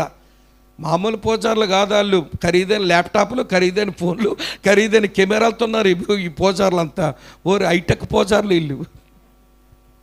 ఈ సాధులంతా హైటెక్ సాధులు. వినండి, హిమాచలీ అమ్మాయిలు, హిమాచలీ ఆడపిల్లలు, అందమైన ఆడపిల్లలు వినండి ఆ పూజారులకు సాధువులకు సేవలు చేస్తున్నారు. సరే అక్కడికి వెళ్ళి కరపత్రాలు పంచుదాం, ట్రై చేద్దాం ఏమవుతుందని. ఎవడు కరపత్రం ఇచ్చి ఎవడు దేవుని గూర్చిన పత్రిక ఇదేనంటే వాళ్ళు చేత్తో తీసుకొని ఎట్లట్టు అద్దుకుంటున్నారు, చదువుకుంటాం తర్వాత అంటున్నారు. మరి ఎంతకాలం వెళ్ళారు మిషనరీస్గా, ఒక్కసారి కూడా కరపత్రం అందించే ప్రయత్నం ఎందుకు చేయలేదనంటే, ధైర్యము గల జనముగా చేసిన మేము మాత్రం పిరుకోలుగానే ఉంటాము. వింటున్నారా లేదా మీరు? మరి మమ్మల్ని ఎవడు కొట్టలేదండి వశిష్ఠలో, ఎవడో తిట్టలేదండి, ఎవడు ఉత్తరప్రదేశ్లోను ఎవడు మధ్యప్రదేశ్లో, బీహార్లో ఆ ప్రాంతాల్లో తిరిగి వెళ్ళి సుమారు చెప్తుంటే ఏం కొట్టింది? ఇప్పుడు జరుగుతున్నాయి చాలా తీవ్రంగా. మరి అప్పుడే ఇలాంటి ఇబ్బందులు ఉన్నాయన్నారు. కానీ ధైర్యంతో వెళ్తే దేవుడు ఆ చిన్న విశ్వాసాన్ని, చిన్న ధైర్యాన్ని ఆశీర్వదించాడే. మరి ఇంతకాలం మీరు మధ్య నుండి మీరు పనిచేయరంటే భయం వేస్తుందన్నా. చెల్లి తమ్ముడు వినండి, దేవుడు మనలను ధైర్యము గల జనముగా చేశాడు. రండి మన చేతనైనంత మట్టుకు మన ఇరుగు పొరుగు వారికి దేవుని మాటలు ప్రకటిద్దాం. ప్రకటించిన మన బాధ్యత. ధైర్యము గల జనముగా చేయటం అది మన భాగ్యం. ఇక్కడ ఉన్నారా బాబు? దానీయులు గాదీలు పక్కకి వెళ్ళండి. కొంచెం నేను నఫ్తాలి వాళ్ళతో మాట్లాడుకోవాలి. అమ్మా వెళ్తున్నారు ఒక్కొక్క జనం. రూబేనీలు పోయారు, యోధా వారు పక్కకి వెళ్ళారు, ఏమండి బెన్యామీలు లేవీలు పక్కకి వెళ్ళారు, యోసేపు గోత్రికుల పక్కకి వెళ్ళారు, తర్వాత జబూరు నఫ్తాలి ఇస్సాకూరు పక్కకి వెళ్ళారు, దాను గాదీలు కూడా పక్కకి వెళ్ళారు. ఇప్పుడు నఫ్తాలీని పిలిచేయమంటున్నాడు. చదువుతున్నాను చూడండి. ముగింపుకు వచ్చేస్తున్నాం, అయిపోయిందంటే అక్కడికి ఎవరు లేరు కదా, నేను ఎవరు తెచ్చేది కొత్త వాళ్ళని ఉంటేనే కదా చెప్పేదానికి. సరే నఫ్తాయిలతో పిలిచి ఇలాగ అంటున్నాడు ఆయన. చదువుతున్నాను చూడండి, ద్వితోపదేశకాండం 33వ అధ్యాయం. అమ్మ వింటున్నారు? ఏమంటే ఒక్కొక్క గోత్రములకు దేవుడిచ్చిన మాటలు మనకును దేవుడిచ్చిన మాటలే అవి. 23వ వచనం, నఫ్తాలీని గూర్చి ఇట్లని, కటాక్షం చేత తృప్తి నొందిన నఫ్తాలి, యెహోవా దీవెన చేత నింపబడిన నఫ్తాలి అన్నాడు. బాబు నఫ్తాలీలారా మీరెవరో తెలుసా? తృప్తి గల జనం, సాటిస్ఫైడ్ పీపుల్. మీరు తృప్తి కలిగిన జనం. క్రైస్తవుడు అంటే ఎవరో తెలిసిన తృప్తి కలిగిన వ్యక్తి. ఫిలిప్పీ 4:11 పౌలకు మాట అంటాడు, నేను ఏ స్థితిలో ఉన్నానో ఆ స్థితిలో సంతృప్తి కలిగి ఉండడం నేర్చుకున్నాను. హెబ్రీ 13:5 రాసి ఉంటుంది, మీరు ధనాపేక్ష లేని వారై కలిగిన వాటితో తృప్తి కలిగి ఉండండి అని అంటాడు. లూకాసు వార్త 3:14 బాప్తిసమిచ్చే యోహాను మాట్లాడుతూ అంటాడు కదా, మీరు ఎవరిని బాధ పెట్టకయు ఎవరి మీద అపనింద వేయకయు మీ జీతములతో మీరు తృప్తి కలిగి ఉండండి అని అంటాడు. క్రైస్తవునికి ఒక మంచి గుర్తు ఏంటనంటే తృప్తి కలిగిన వాడు. ఎవరిని బట్టి? దేవుని బట్టి. ఈరోజు తృప్తి ఎందుకు మిస్ అవుతున్నామంటే, అమ్మ వింటున్నారా, సంతృప్తి ఎందుకు మిస్ అవుతున్నామంటే మనం ఎవరితోనూ వాళ్ళకి అది ఉంది, మాకు ఇది లేదు. కంపారిజనే సమస్య అండి. నువ్వులాగే ఉండు, ఎవరితో పోల్చుకోవడం ఎందుకు? అమ్మ వింటున్నారా? ఎప్పుడైతే ఎవరితోనో పోల్చుకుంటామో అసంతృప్తి వచ్చేస్తుంది. అసంతృప్తి రావడం వల్ల ఏమవుతుందో తెలుసా? సనుగులు మొదలవుతాయి. సంతృప్తి లేని వారు సనుగుతూనే బతుకుతారు, సంతృప్తి కలిగిన వారు స్తుతిస్తూనే బతుకుతారు. అంతే. బిగుసుకుంటున్నారు. జోక్ చెప్తాను వినండి. వింటున్నారా లేదా? ఏమండి, ఒక సిస్టర్ గారికి ఏమో ఎదురింటి సిస్టర్ గారేమో కొంచెం కూర పెట్టినారంట. కూర పెడితే ఈవిడ నేనే తినిస్తే ఏం బాగుంటుంది, మా ఆయన గారు తింటే సంబరపడతారని ఈవిడ తినకుండా ఆ కూర అలాగే ఉంచి పెరిమిట రాగానే వడ్డం చేసి పెట్టిందట. ఈవిడ కొంచెం రుచిగా ఉందేమో 6 ముద్దలు లోపలికి ఎక్కువ ఎగరేసి చేయి కడుక్కొని బ్రేవ్ అని పొట్టబాంకున్నాడు. పాంకుని అన్నాడు, ఏమిటి కూర మన ఇంట్లో వండినట్టుగా లేదే అన్నాడు. తెలిసిపోతాయి కదా టేస్ట్లు. ఆవిడ గారు, అవునండి, ఎదురింటి సుబ్బమ్మ గారు పెడితేను నేను తినకుండా మీ కొరకు ఉంచాను అన్నాడు అనింది ఆమె. అంటే అతగాడు అంటాడు, అబ్బా సుబ్బమ్మ గారు ఎంత బాగుండారో, నీ ముఖానికి ఎప్పుడైనా ఇలా వండడం వచ్చా అన్నాడు. అంటే ఎవరు వంట మీద అసంతృప్తి? భార్య వంట మీద అసంతృప్తి. ఎవరు వంటగాని మెచ్చుకుంటున్నాడు? సుబ్బమ్మ గారు వంటని. నా తెలియక అడుగుతాను, పెళ్ళైన నాటి నుంచి ఏ సుబ్బమ్మ వచ్చి వండితే తిని దెమ్మకొకలా బలిసేవరా నువ్వు? రోజు సుబ్బమ్మ ఏమైనా వండుతుందో, అబ్బా సుబ్బమ్మ గారు ఎంత బాగా వండారో. పొరిగింటి పుల్లకూర ఒక పూటకే రుచి, రెండో పూటకు రుచిగా ఉండదు. నువ్వు ఏమి తింటే ఆరోగ్యమో, ఏది వండితే నీకు మంచిదో నీ భార్య గమనించి నీ ఆరోగ్యం కొరకు చక్కగా వండి పెడుతుంటే నీ ముఖానికి ఎప్పుడైనా వండడం వల్ల వచ్చా అంటున్నాడు. ఇది మగాళ్ళ అసంతృప్తి ఆడాళ్ళ వంటల మీద. మీరేం తక్కువ తిన్నారా? ఏమండి, ఎదురెడ్డి సుబ్బారావు గారు చూసారా, అడగగానే కాసులు పేరేసాడు, అడగగానే కంచిపట్టు చీర తెచ్చాడు, అడగగానే గోడ కంటుకునే పెద్ద టీవీ తెచ్చాడు. మీరు ఉన్నారు ఎందుకు, డొక్కు పెట్టారు ఎక్కడ, తెలుపు నలిపే, నేరపై పెళ్లి చేసుకున్నాను నేను, నేరపై పెళ్లి చేసుకున్నాను నేను, వంటగదిలోకి వెళ్ళి నెత్తి కొట్టేసుకుంటా. ఆ సుబ్బారావు గారు ఎన్ని బుర్రలు కొట్టాడు, అడగగానే కాసుల పేరు తెచ్చాడంటే, అడగగానే కంచిపట్టు చీర తెచ్చాడంటే, అడగగానే గోడ కంటుకునే పెద్ద టీవీ తెచ్చాడంటే ఎలా వచ్చాయి డబ్బులు ఆయనకి ఏమో మనకు తెలియదు. నీ భర్తను ఎదురింటి ఒక మగాయంతో పోల్చి ఆయనైతే ఎంత మంచోడో నువ్వేమో దిక్కుమాలినోడు అన్నట్టుగా మాట్లాడడం, ఇది ఎంత అసంతృప్తి అమ్మా ఇది. నీకు ఈయనే సరైన వాడని దేవుడిస్తే ఎదురింటి మగాయంతో భర్తను పోల్చేటువంటి ఆడాళ్ళు, ఎదురింటి సుబ్బమ్మ గారితో భార్యను పోల్చేటువంటి మగాళ్ళు. ఇంకా ఎక్కువ విషయాలు మోటు విషయాలు చెప్పలేను గనక కనీసం ఎవడ చిల్లర విషయాలని చెప్పి మిమ్మల్ని ఆలోచింప చేయాలనుకుంటున్నాను.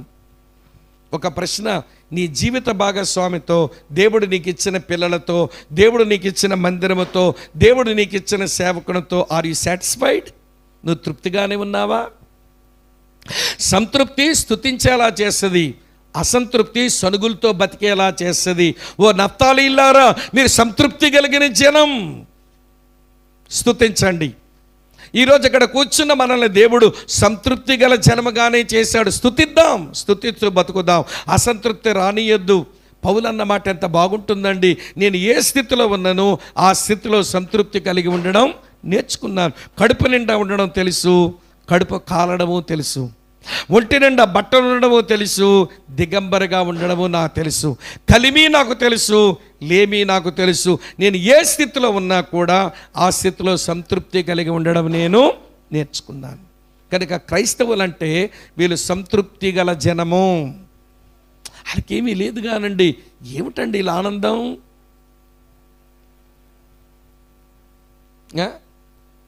మీకు విడ్డూరం చెప్పనా? మాతో కలిసి సేవలో ఒక అన్నయ్య ఉంటాడు, సుధాకర్ గారని, జెహోవా నిస్సి ప్రార్థనా మందిరం విజయవాడలో అన్నగారు. ఏమంటే వాళ్ళ యొక్క అమ్మగారు గురించి వింటున్నారా, లేకపోతే వాళ్ళ నాన్నగారు గురించి కొన్ని సాక్ష్యాలు వింటున్నప్పుడు కడుబేదరికం అండి. ఆయనకి పక్షపాతం వచ్చేసింది. ఆయన మంచం పట్టేసిన తర్వాత ఏమండి ఆమెమో ఏవో చిన్న చిన్న పనులు చేసుకుని పిల్లాడిని చదివిస్తే, విడ్డూరం చెప్పనా, వాళ్ళున్న పూరిపాకలోనే చాలామంది మెడికల్ డాక్టర్స్కి వాళ్ళు వాక్యం చెప్పి పెంచారంట. వాళ్ళు అనంతపూర్లో డాక్టర్ ఉంటాడు విజయకుమార్ గారు అని, వాళ్ళ ఇంట్లోనే భక్తులు పెరిగాడు. అందుకని డాక్టర్ విజయకుమార్ గారికి ఆ అమ్మ కృపావతమ్మ అంటే, సుధాకర్ బాబు అంటే ఎంతో ప్రేమ. వాళ్ళు పూరిపాకలు ఉన్నారు కానీ దేవుని ప్రేమ, దేవుని ఆనందం మాకు నేర్పించారు. బసరకోడూరులో ఒక డాక్టర్ ఉంటాడు, డాక్టర్ విజయుడు అని ఒక ఆయన. ఈ కుటుంబాన్ని గురించి చెప్తాడు. ఎంతోమంది మెడికల్ డాక్టర్స్ సిద్ధార్థలో, పిన్నమనేని సిద్ధార్థలో చదువుకున్న పిల్లలు వీళ్ళ ఇంట్లో పెరిగారట, వీళ్ళు పెంచారట, వాళ్ళు కలిగిన ముద్ద పెట్టారట. వీళ్ళే పూరిపాకల్లో బతికి ఎంతమందిని ఎట్లా సిద్ధం చేసినారండి. ఎలాగ ఆనందించారంటే ప్రభువును బట్టి సంతృప్తి, అంతే. డబ్బుండి సంతృప్తిగా లేని వాళ్ళు ఏమండి పూరిపాకలో ఉండి, తాటాకుల ఇంట్లో ఉండి సంతృప్తిగా జీవించడం నేర్చుకున్నారు. ఆయన పక్షవాతం వచ్చి మంచం పట్టే ఒక పాట రాశాడు. ఆ పాట జ్ఞాపకం వస్తుంది. ఆ పాట ఏంటో తెలుసా? విశ్వాసి నీ భాగ్యం ఎంత గొప్పది, యేసు విమోచించిన నిన్ను పోలిన వాడు ఎవడు. ఇప్పుడు మనం చదివిన వచనంలో ఏమంటే భిక్షాలు గారు, ఆయన పేరు భిక్షాలు గారు, ఆవిడ పేరు కృపావతమ్మ. ఈ భిక్షాలు గారు ఏమండి చిన్న బుల్బుల్ వాయిస్తూ, బుల్బుల్ అంటే ఇట్లట్లా వాయించుకొని చిన్న చిన్న కీస్ ఉంటాయి కదా, ఇట్లట్లా టైప్ రైటింగ్ కీస్ లాగా ఉంటాయి, అవి వాయించుకుంటూ పాడేటువంటి ఆయన మంచం పట్టి పక్షపాతం వచ్చి, ఏమండి విశ్వాసి నీ భాగ్యం ఎంత గొప్పది, యేసు రక్షించిన నిన్ను పోలిన వాడెవడని పాట రాశాడు. ఆ పాట కదా, మెడికల్ కాలేజ్ స్టూడెంట్స్ వాళ్ళందరికీ మెడికల్ పాట రాశాడు మంచం మీద పడుకొని. సంఘం అంటే ఏంటో, వరమలంటే ఏంటో తెలియని వారికి ఒక పాట రాశాడు. పరిచర్య పలు విధములు, జఫన్ ఏంటి తర్వాత మాట, పరిచర్య పలు విధములు, వరములు రకరకములు, వరములు ఇచ్చేవాడు పరిచర్య ఇచ్చేవాడు ఆత్మ ఒక్కడే అని రాశాడండి. ఒక అర్థవంతమైన పాట. ఏమిటి ఆనందం అంటే, అది ప్రభువుని బట్ట, డబ్బు ఉందని కాదు, ఆరోగ్యం ఉందని కాదు, ఏమండి మంచి సిరి సంపదలు ఉన్నాయని కాదు, వాళ్ళ తృప్తికి ఒకటే కారణం, దేవుడు ఉన్నాడు మాకంతే. ఈరోజు అటువంటి తృప్తికరమైన జీవితానికి దేవుడు పిలిస్తే అసంతృప్తితో సనుక్కుంటూ ఉంటే, స్తుతించలేకపోతే మనం ఎట్లా భాగ్యవంతులమవుతాం చెప్పండి. అన్నదమ్ములారా, అక్కచెల్లులారా, ఆలోచించండి. విశ్వాసి నీ భాగ్యం ఎంత గొప్పది, యేసు విమోచించిన నిన్ను పోలిన వాడెవడు. మీరు జీవించే జనం, మీరు ప్రార్థించే జనం, మీరు కనువిప్పు నొందిన జనం, మీరు కాపాడబడిన జనం, మీరు ఫలించే జనం, మీరు ఎవడు సంతోషించే జనం, మీరు ధైర్యము గల జనం, మీరు సంతృప్తి కలిగిన జనం. అయిపోయింది. చివరికి ఒక్కొక్క వాళ్ళని పిలిచి చెప్తాడు, బాబు ఆషేరీయులారా మీరు మిగిలిపోయారు, రండి, ఆషేరు గోత్రికులా రండి, మీ గురించి ఒక మాట చెప్పి పంపిస్తాను. మిమ్మల్ని కూడా పంపించేస్తానులేండి, ఇంకెవరు లేరు ఇక్కడ. అమ్మ చదువుతున్నాను చూడండి, 24వ వచనం. ఆషేరును గూర్చి ఇట్లనెను, ఆషేరు తన సహోదరుల కంటే ఎక్కువగా ఆశీర్వదించబడెను. ఓ ఆషేరీయులారా మీరు బ్లెస్సెడ్ పీపుల్, మీరు ఆశీర్వదించబడిన జనం. అమ్మ ఏంటమ్మా వీళ్ళు? బైబిల్లో ఆశీర్వదించబడ్డమనంటే వస్తువులు, ఆలకిస్తున్నారా, వాహనాలు, ఇల్లు పొల్లు, ఎవడి భూములు చెక్క మొక్క కలిగి ఉండడం కాదు. బైబిల్ భాషలో ఆశీర్వదించబడ్డమంటే ఇతరులకు ఆశీర్వాదకరంగా మారిపోవడమే. బైబిల్లో చెప్పబడిన ఆశీర్వాదం ఏంటనంటే ఇతరులకు ఆశీర్వాదకరంగా మారిపోవడమే. అబ్రాము ఆశీర్వదించబడ్డాడు, భూమి మీద ఉన్న సమస్య జనులకు ఆశీర్వాదానికి ఒక సాధనమైనాడు. అందుకని యాకోబు యబ్బేకు రేవు దగ్గర, పెనూయేలు దగ్గర, నువ్వు నన్ను ఆశీర్వదిస్తేనే కానీ వదల. ఏం ఆశీర్వాదం కావాలండి యాకోబుకి? భార్యలు లేరా? 2 ఉంటరి. ఉపపత్నులు లేరా? 2 ఉంటరి. పిల్లలు లేరా? చాలామంది పిల్లలు ఉంటరి. ఏమండి గొడ్లు ఏమండి గాడిదలు లేవా? చాలా ఉన్నాయి. పనివారు లేరా? పనివారు ఉన్నారు. వెండి బంగారాలు లేవా? అన్నీ ఉన్నాయి. ఇంకేం కావాలి ఆశీర్వాదం ఆయనకి? పాత నిబంధనలు ఉన్న యాకోబుకు తెలిసింది ఆశీర్వాదం అంటే ఏంటో. భార్యలు, బిడ్డలు, ఏమండి డబ్బు, ధనము, పనివారు, పశువులు, పశు సంపద, ఇవన్నీ ఉండడం ఆశీర్వాదం కాదు. మా తాతతో చెప్పావు నువ్వు భూమి మీద ఉన్న సకల జనులకు ఆశీర్వాదకరంగా ఉంటావని. మా నాన్న ఇస్సాకుతో చెప్పావు భూమి మీద ఉన్న సకల జనులకు ఆశీర్వాదకరంగా ఉంటావని. అది నాకు కావాలి దేవా, అది ఒక్కటే లేదు నాకు. భార్యలు, బిడ్డలు, సంపద, పనివారు, వినండి బంగారాలు, వెండి అన్నీ నాకున్నాయి. దాదాపు 20 సంవత్సరాల పద్దనరాములో మా మేనమామ దగ్గర అన్నీ సంపాదించుకున్నా, కానీ ఏమి లాభం? మా నాన్న, మా తాతకు నువ్వు ఇచ్చిన ఆశీర్వాదం, ఇతరులకు ఆశీర్వాదకరంగా ఉండే దీవెన, అది నాకు రాలేదు. అది నాకు కావాలి. నిన్ను నేను విడువను దేవా, నీవు నన్ను దీవించు వరకని యబ్బేకురావు దగ్గర పట్టుకొని పెనుగులాడింది. ఏం ఆశీర్వాదం కొరకంటే ఇతరులకు నేను ఆశీర్వాదకరంగా మారే ఆశీర్వాదం నాకు కావాలి. దేవుడు అన్నాడు, నేను ఆశీర్వదిస్తున్నాను, ఇక నీ పేరు యాకోబు కాదు, నీ పేరు ఇశ్రాయేలు. ఇదివరకు బోర విరుచుకుంటూ నడిచేవాడివి, ఆ నడక నాకు నచ్చలా. లోకానికి నచ్చింది నీ నడక, కానీ నాకు నచ్చలా. ఇప్పుడు తొడగొడు వసిలిపోయింది, కుంటుతూ నడుద్దు కానీ ఈ నడక నాకు ఇష్టం. లోకానికి ఆ నడక ఇష్టం ఉండదు. లోకమునకు ఇష్టం లేని నడక నడువు, కానీ నాకు నచ్చే నడక కుంటుతూ నడువు. కర్ర మీద ఆధారపడి నడువు. కర్ర మీద నీ అవసాన కాలమందు కూడా కర్ర మీద ఆధారపడే నీ ప్రాణాలు పోగొట్టుకో. దేవుడు అన్నీ మార్చేశాడు. ఇప్పుడు ఒక రోజున యోసేపు ఫరో దగ్గర తీసుకుని వస్తే ఈ యాకోబు ఫరోను దీవిస్తున్నాడు. ఫరోను దీవించడం అంటే ఏంటో తెలుసా? భూమి మీద ఉన్న అన్ని దేశాలు ఫరో కింద ఉన్నాయి. World emperor. ఇప్పుడు ఫరోను దీవిస్తే ప్రపంచంలో ఉన్న అన్ని దేశాలను దీవించినాడు. దీవించబడిన యాకోబు ఇతరులకు దీవెనకరంగా మారాడు. అదండి ఆశీర్వాదం. ఇల్లు కట్టామండి, దేవుడు దీవించాడండి. పిల్ల పుట్టిందండి, దీవించబడ్డామండి. ఉద్యోగం వచ్చిందండి, దీవించబడ్డామండి. పెళ్లి చేసామండి, దీవించబడ్డామండి. వింటున్నారా లేదా? కారు కొన్నామండి, ఇవి కావు దీవెనలు. వినండి ప్రియులారా, నువ్వు ఆశీర్వదించబడ్డం అనేది అవన్నీ ఈవులు. అవసరాలకు దేవుడు ఇస్తాడు. ఆయన శ్రేష్టమైన ఈవులు ఇచ్చేవాడు, సంపూర్ణమైన వరములు ఇచ్చేవాడు. ఆయన పేరే జ్యోతిర్మయుడు. ఇస్తాడు. అవన్నీ ఆయన మహిమ కొరకు వాడాలి. నువ్వు ఆశీర్వదించబడ్డమంటే మరొకరికి ఆశీర్వాదకరంగా మారిపోవడం. బాబు ఆశ్చర్యులారా, మీరు ఆశీర్వదించబడిన జనము అన్నాడు. మనల్ని కూడా దేవుడు అంటున్నాడు ఎఫెసీ 1:3 ప్రకారం మనమంతా ఆశీర్వదించబడిన వారం కామా?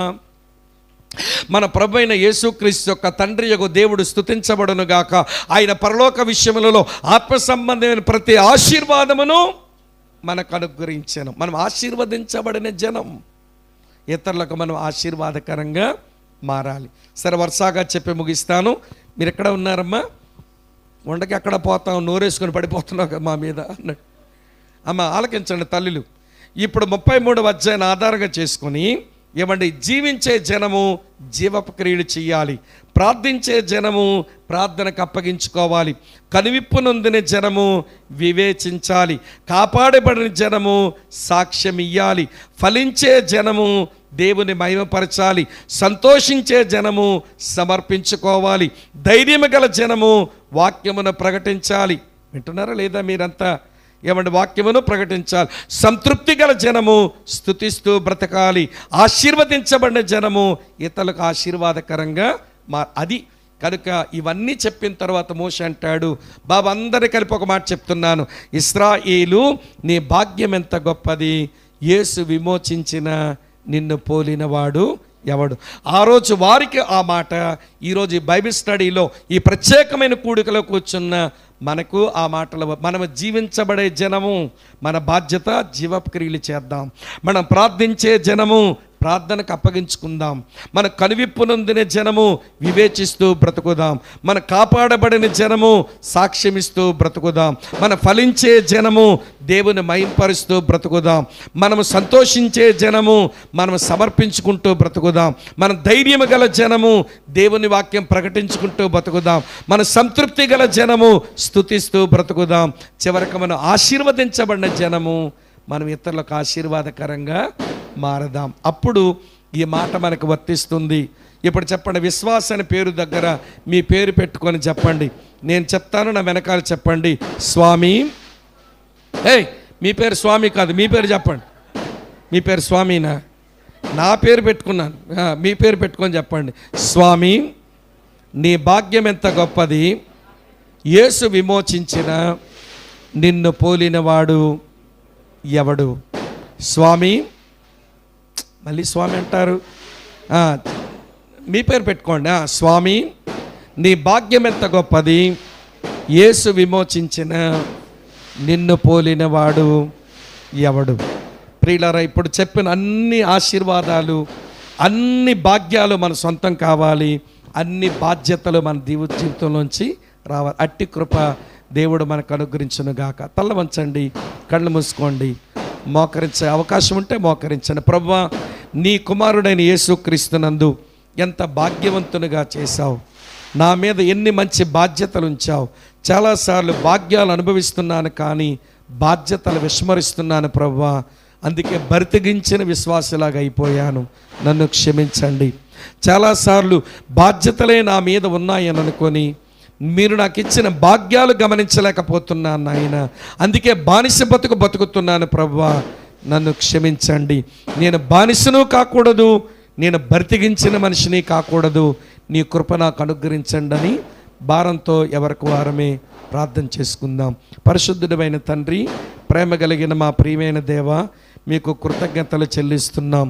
మోషే మరణించక వనుపు ఇశ్రాయేలీల అన్ని గోత్రాల వారికి ఇచ్చిన చివరి మాటలు మాతో కూడా మీరు పలికిన మాటలుగా తీసుకొని వారి యొక్క దీవెనలలో, వారికిచ్చిన భాగ్యాలలో మా భాగ్యాలు కూడా ఉన్నాయి. వారు వహించవలసిన బాధ్యతలు మేము కూడా వహించవలసి ఉంది. నేర్పించండి, పరివర్తనలోనికి తీసుకురండి, మమ్మల్ని ప్రయోజకులుగా చేయండి. నిన్ను, నీ వాక్యాన్ని, పరిశుద్ధుల సావాసాన్ని, నీ మందిర సన్నిధిని, నీ తేజోమహిమ నిలిచే ఈ స్థలాన్ని ప్రేమించవచ్చిన మా ప్రియులందరినీ పేరు పేరున దీవించుము, మేలుతో నింపండి. మహిమ కేవలం మీరు మాత్రమే పొందండి. విన్న ఈ తలంపులన్నీ పదే పదే ధ్యానం చేసుకుంటూ నీ బిడ్డలు నీలో ఆనందించడానికి, బాధ్యతలు నిర్వర్తించి వారు బహుగా నీలో సంతోషించడానికి కృపను గురించుము. మేలుతో నింపండి, మహిమ మీరే పొందండి. యేసుక్రీస్తు వారి ప్రశస్త నామంలోని స్తోత్రాలు చెల్లించి ప్రార్థిస్తున్నాము తండ్రి. ఆమేన్.